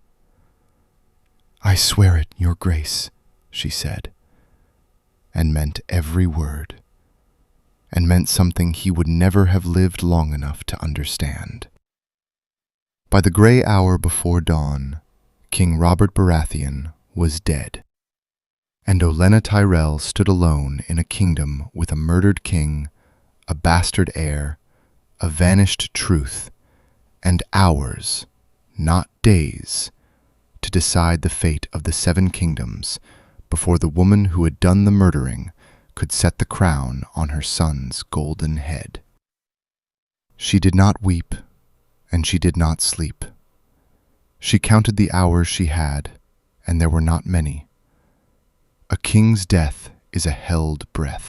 In the space between the last rattle of Robert Baratheon's chest and the first bell that would tell the city he was gone, the whole realm hung suspended. And Ollena Tyrell had spent a year preparing for precisely this frozen moment, when the board went still and only the fastest hand could move. Her first raven flew to Highgarden before the body was cold. She dictated it herself, in words that would mean one thing to a spy and another to her grandson. Willis was to assemble an honor escort, swords, not servants, and ready it to ride for a royal wedding. Any Lannister who read the message would see a celebration. Willis would read the truth beneath it, because she had taught him to, and he would come armed. Then she went to the loose stone behind the hearth, where a year of patience lay waiting. The midwife's sworn testimony, sealed and witnessed. The Citadel's lineage records she had never quite burned after all. Lancel's whispered confession, set down in her own hand the night of the hunt. Every thread she had spent months spinning, gathered now into a single noose. She laid them out, ordered them, and did not permit her hands to shake, because a woman with shaking hands did not get to do what she was about to do. She woke, one by one, in the dark, before the bells. Varys was already awake. Varys was always already awake, and when she told him the king was dead, he only inclined his powdered head, as though she'd remarked on the weather. He had known before she said a word. He simply nodded, and folded himself into her purpose like a man stepping into a coat that fit. Pycelle was harder, but only because he was more frightened. She laid the evidence before the old man and watched him go gray, watched him understand that the children he had delivered and blessed and served were bastards born of incest, watched him grasp for some way to make it not be true. He found none. And Pycelle, who had bent toward Lannister gold for 30 years, discovered in himself no appetite at all for standing between the Reach and a scandal that could see him hanged. He would not resist. Fear, in the end, was simpler than loyalty. Renly was the dangerous one. She brought him in last, and watched his handsome face as he did the arithmetic. The king dead, the heirs exposed, his own bright dream of a beloved King Renly guttering out in the space of a single sentence. For one long moment, his ambition and his survival sat on opposite pans of the scale, and Ollena let him weigh them himself. Because a man convinced by his own reasoning stays convinced. Stannis, Renly said at last, bitterly, or a Lannister war. Those are the choices. I had hoped you'd see them quickly. You always were the clever brother. He chose to live. He threw his weight behind the brother he could not stand. Because a grim king he hated was better than a war he might not survive. And Ollena had just turned the most dangerous man in the room into an ally without spending a single coin. By dawn it was done, and done so quietly that half the keep slept through its own conquest. The gold cloaks moved first. Tyrell Gold had bought the city watch weeks ago, a commander here, a captain there, against exactly this morning. Under the pretext of securing the keep for morning, they relieved the Lannister loyal Kingsguard of their posts one by one, courteously, before most of them were awake enough to wonder why. It nearly came apart at the nursery. One of Cersei's own household guards, quicker than the rest, understood what the armed men in the corridor meant and bolted to raise the alarm, and got 4 steps before a gold cloak's cudgel took him off his feet. 4 steps. If he'd had 10, the whole morning might have gone another way. Ollena would think about those 4 steps for a long while afterward. The men who moved on the nursery did not come to harm the children. They came to hold them, to make certain that when the sun rose, the 3 golden heirs were in Tyrell hands and not Lannister ones. Pieces off the board before Cersei even knew the game had restarted. Cersei woke to a knock that was not a knock. She opened her door to find Sir Ilyn Payne filling the frame. The king's headsman, silent as he always was. A squad of gold cloaks at his back. And in that single, frozen moment, staring at the mute swordsman and the men who answered now to someone else, she understood with a horror that hollowed her out that the game she believed she was still playing had ended hours ago in the dark while she slept.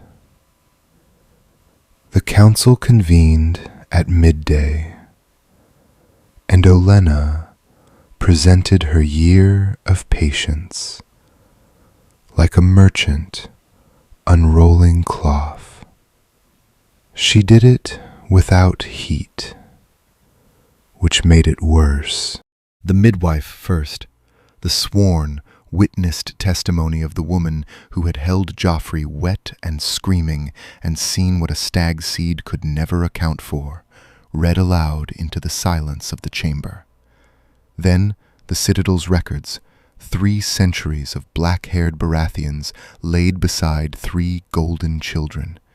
She built it, stone by stone, and let each stone fall with its own small, terrible weight, until the thing standing in the middle of the room could not be argued away. And then she brought in Jaime. He was not chained. One did not chain a Lannister before lords one still hoped to rule, but the gold cloaks at his shoulders left no question why he was there. Ollena did not ask him to confess. She was far too clever for that. She simply set him in the middle of the room, beside the lineage records, beside the testimony, and let every man on that council look from the Golden Knight to the Golden Children and back, and do the sum for himself. Jaime said nothing. There was nothing he could say. His silence, his face, his whole ruined history with his sister spoke louder than any denial. And he knew it, and the knowledge sat on him like a stone. Then they brought in Cersei, and Cersei did not break. That was the thing Ollena almost respected, even now, that the woman brought before them under guard, her children taken, her secrets spilled across a council table, her whole world collapsed in a single night, did not weep and did not plead. She walked in with her chin high and her eyes dry, found Ollena across the room, and looked at her with a hatred so pure and so cold it might almost have passed for calm. "You knew," Cersei said. Her voice did not shake. "All this time, you knew, and you let my son go on believing he would be king." "I did." "You let a child believe?"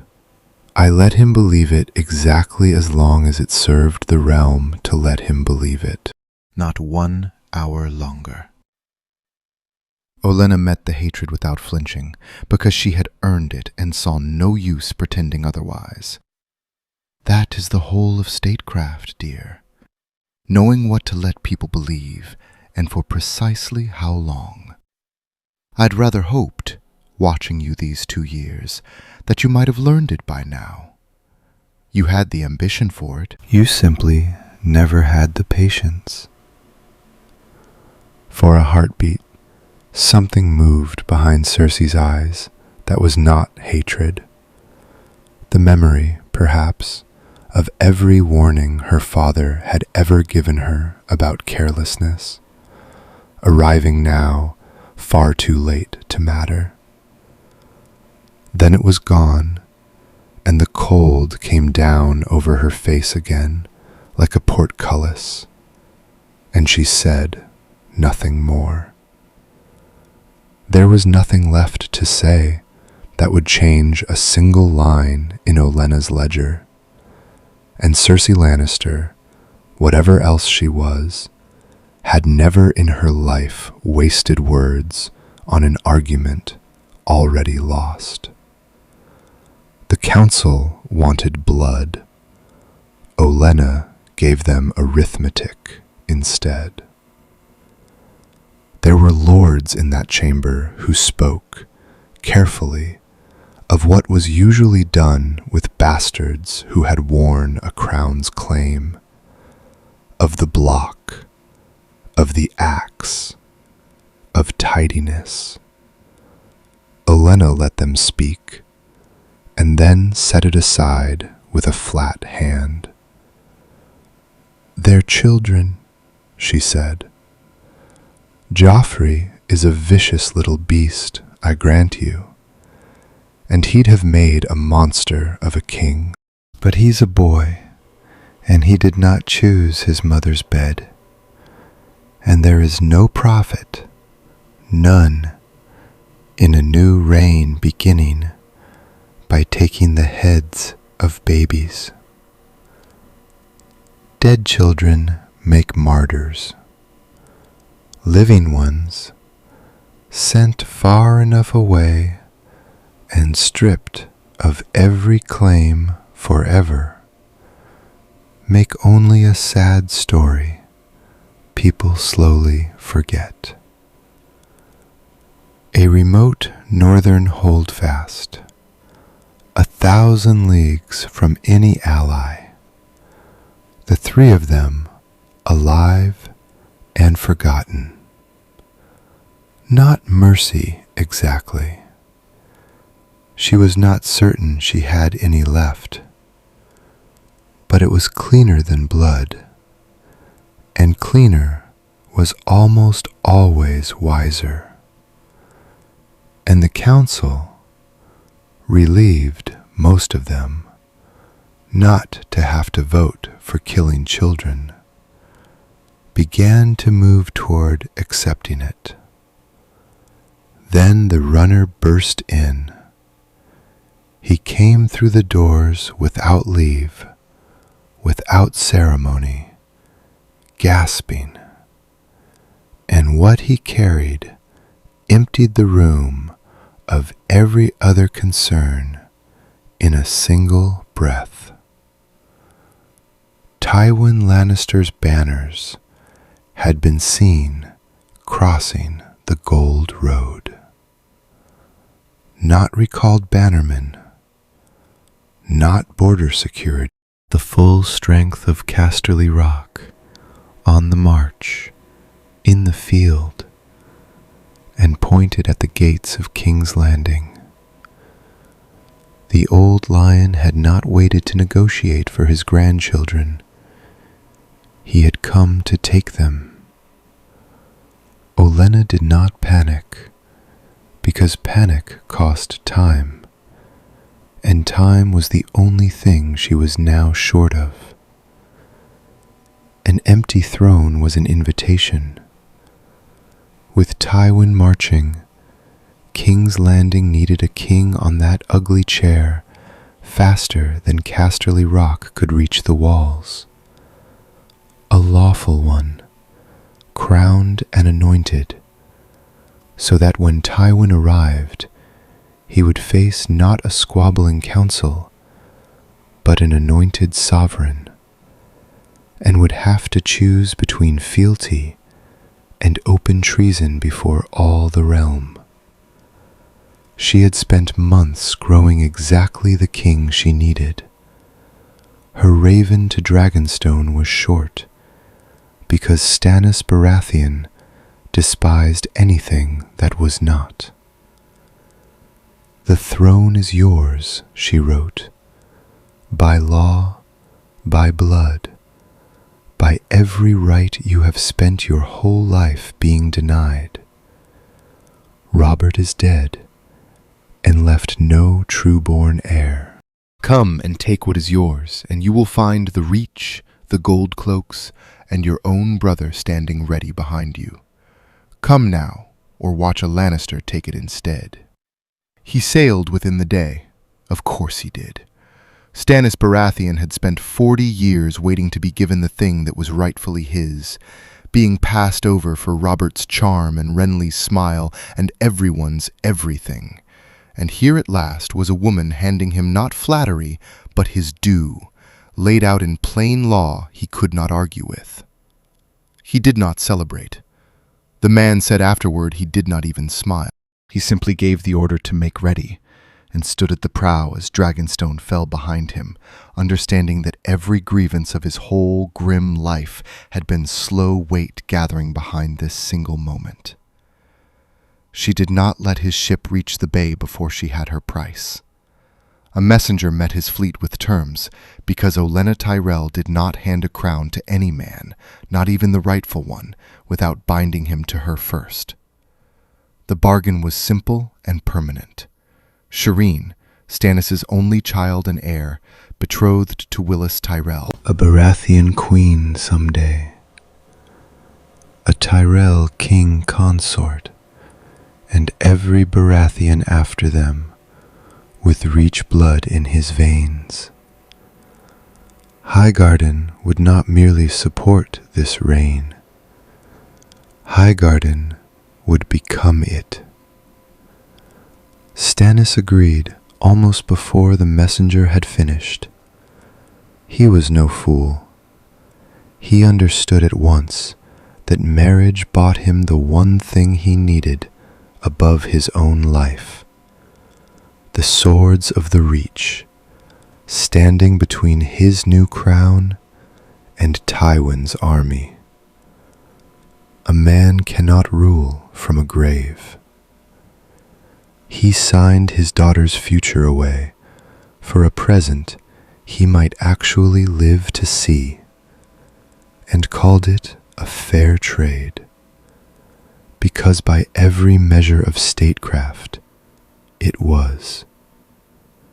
And yet, that night, alone, he watched Shireen at her books by candlelight.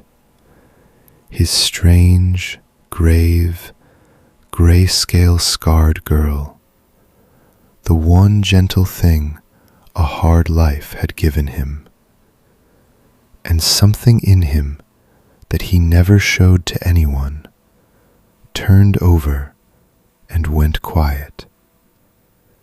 He had just traded her like a chest of grain for the realm, for the law, for every right and necessary reason. He told himself a great many true things, and not one of them touched the small, cold weight that had settled behind his ribs. They crowned him 3 days later, with Tywin's army close enough that the lookouts could nearly see its dust. It was not the coronation the singers would have wanted. The great sept of Baelor was full, but not of adoring small folk throwing flowers. It was full of uncertain lords and nervous septons, and rank on rank of Tyrell soldiers in green, there to make very sure the thing was done and could not be undone. The high septon set the crown on Stannis Baratheon's brow with hands that trembled, flanked not by love, but by spears. And Stannis rose, crowned at last, and turned to face a hall of men who did not love him, and might not follow him, and did not flinch from a single face. He had never needed to be loved. He had only ever needed to be right and lawful. And here he was both, and he wore it the way he wore everything, grimly and without joy, and absolutely. Ollena stood at his right hand, precisely where she had arranged to stand, precisely where she meant to remain. And at the very back of the sept, as the last words of the anointing died away, a door opened, and a maester slipped in with a scroll clutched in his hand, under the lion's seal of Casterly Rock, Tywin's answer to the crowning of a king who was not his blood. It passed hand to hand up the length of the sept toward the hand, and every eye that understood what it might contain followed it in dread, because folded inside that small scroll lay the difference between a triumph and a slaughter, whether the army 3 days from the walls would kneel or burn the city Ollena had just spent a year winning. The message, when she read it, was not a declaration of war. It was a request to talk, and that told her she had already won. She understood Tywin Lannister the way she understood a difficult account, not by his temper, which he did not have, but by his arithmetic. And Tywin, camped a day from the walls with the full strength of the Westerlands at his back, had done the same sum she had, and reached the same total. To storm the city now was to storm a crowned and anointed king, not a bastard boy, not a disputed claim. Stannis Baratheon, lawful by every measure, backed by the reach that fed half the realm, by the gold cloaks that held the walls, by his own brother's banners, and by granaries that could outlast any siege he could mount. Casterly Rock was strong. It was not certain. And a war against a lawful king was a war that, even in victory, would brand House Lannister forever as the traitors who butchered a city to crown incest. The precise opposite of the legacy Tywin had spent his whole cold life building. He would not spend 300 years of the Lannister name to save 2 years of Cersei's ambition. So he sent Kevin first, under a peace banner, unarmed, the steady brother, the one who had always done the necessary thing, without needing to be seen doing it. Not to threaten, to open the door. And the settling of it, both of them understood, could only be done by the two who had fought this whole long war and never once stood in the same room. They met between the lines, at a trestle table under an open pavilion, an army on one side and a city on the other, and a strip of trampled ground between. He was exactly as she had expected. She was, she could see, rather more than he had. They bargained not for victory. Victory was off the table for them both, but for survival, each measuring how little they could give and still avoid the fire. Tywin's demands were narrow, and they were the demands of a man who had lost. That his grandchildren be spared true harm, that their exile be a dignified confinement and not a slow death in a cold cell. He did not beg. Tywin Lannister would have died before he begged. But he asked, and the asking cost him, and they both knew. Ollena had already won everything she truly wanted, and so she could afford to be generous with the things she had not. She agreed to soften the children's keeping, a warmer holdfast, servants, a maester, the trappings of comfort, if not of freedom. In exchange she named her price, and it was not gold, and it was not blood. It was a knee. Your public acknowledgment of Stannis Baratheon as the true and lawful king, she said, spoken before the realm, unconditional, and a formal Lannister oath of fealty, sworn where every lord in Westeros can hear it. Bend the knee, Lord Tywin, and your grandchildren live soft, and your house lives on. Refuse, and we find out together whether your army is quite as certain as you would like me to believe. He gave her his answer, and it was the answer arithmetic demanded, and it tasted like ash. He would bend the knee. There was no other move on the board that did not end in the ruin of everything his name had ever meant. He agreed in the flat, final voice of a man closing a ledger he had already lost. Then rode back to his own lines, and did not speak again until he stood alone in his tent, with only Kevin for a witness. For a long while he looked east, toward the city he had not taken. The walls he could have thrown 10,000 men against, and still, perhaps, have failed to hold. And he understood, with the terrible clarity of a man who had built his whole life around a single idea, that House Lannister had just been checked, not by a rival lord's army, not by a better general, not by anything he had spent his life preparing to fight,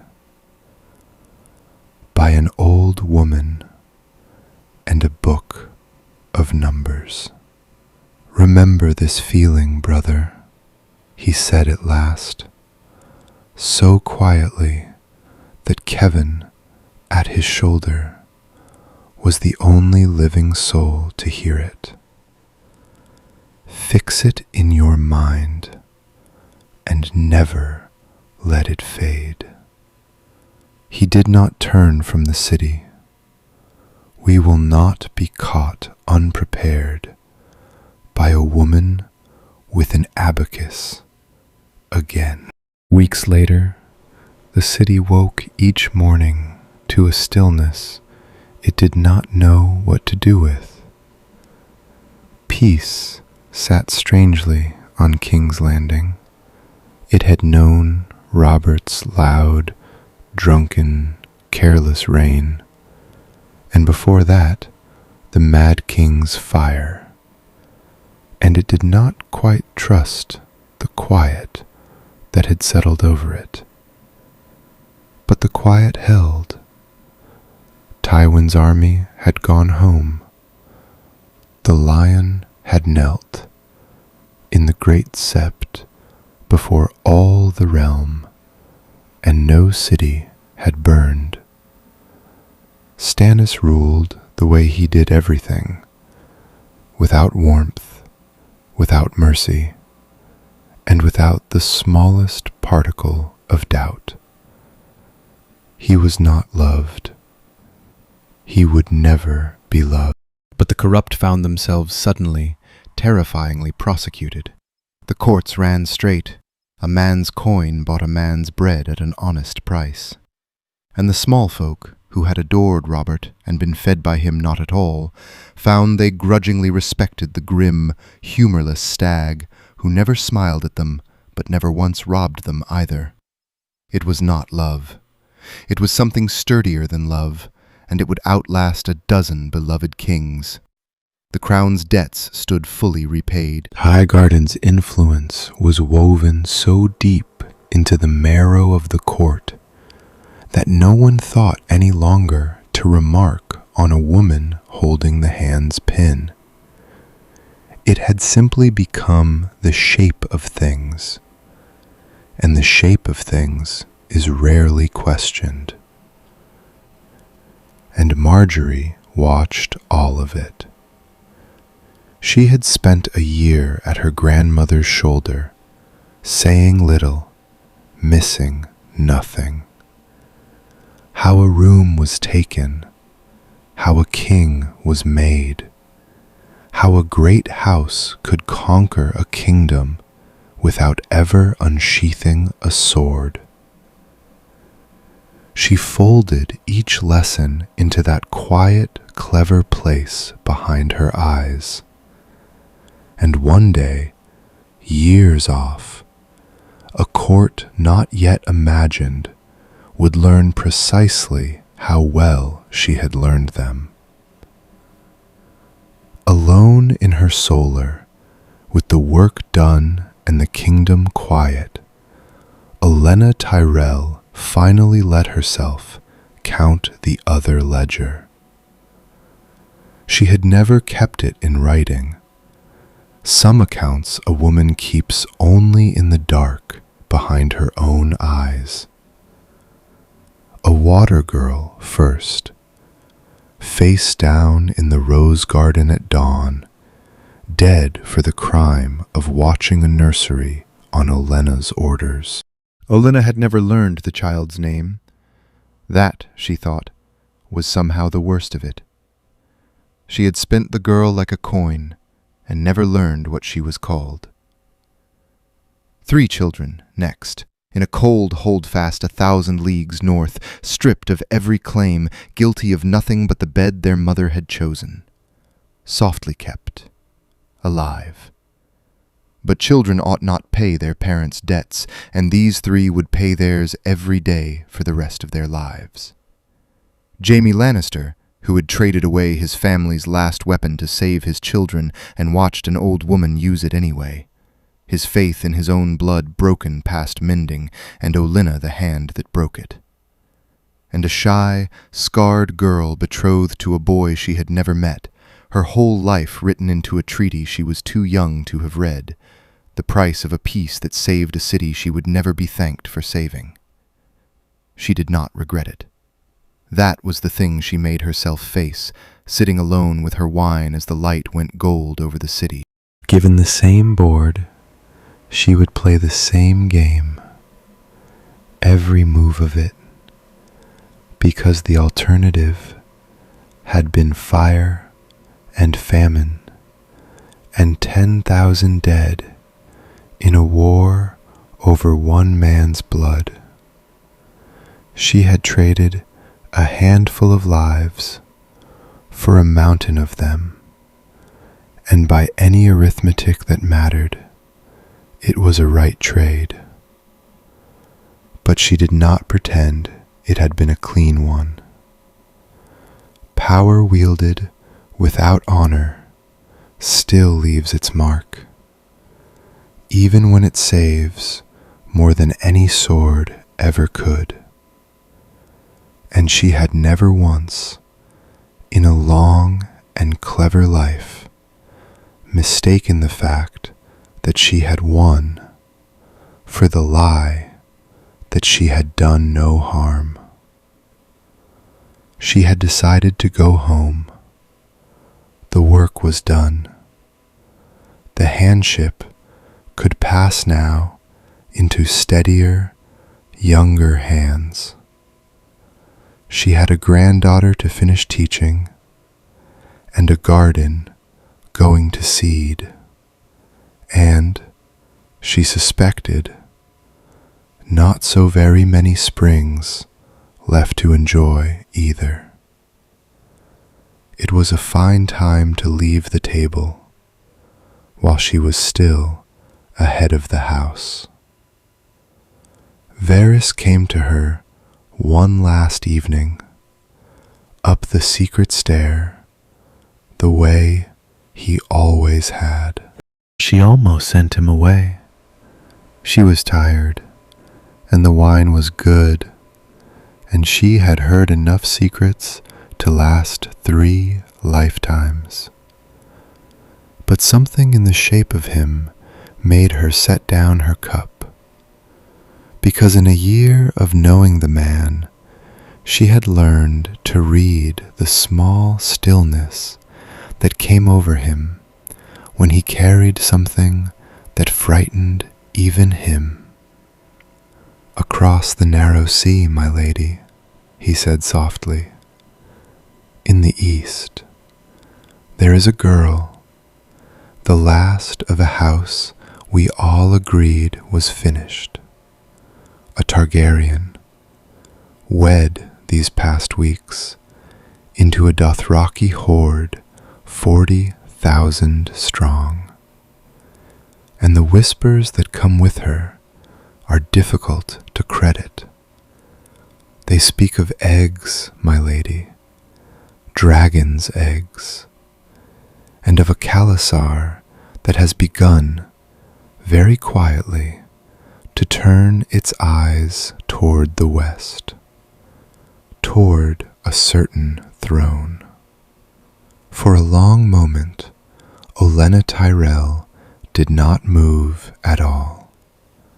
She had spent a year of her life, and a girl's name she never learned, and 3 children's futures, and a handful of things she would carry to her grave, securing that throne for another house entirely.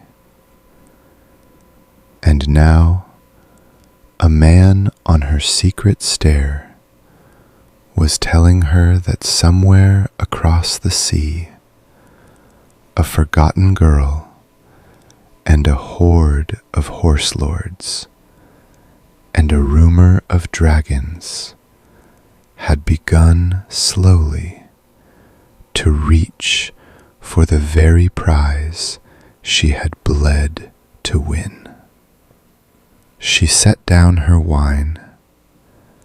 She looked out over the city, over the walls, over the whole cold and brutal kingdom she had quietly remade with a ledger and a secret and 40 years of patience.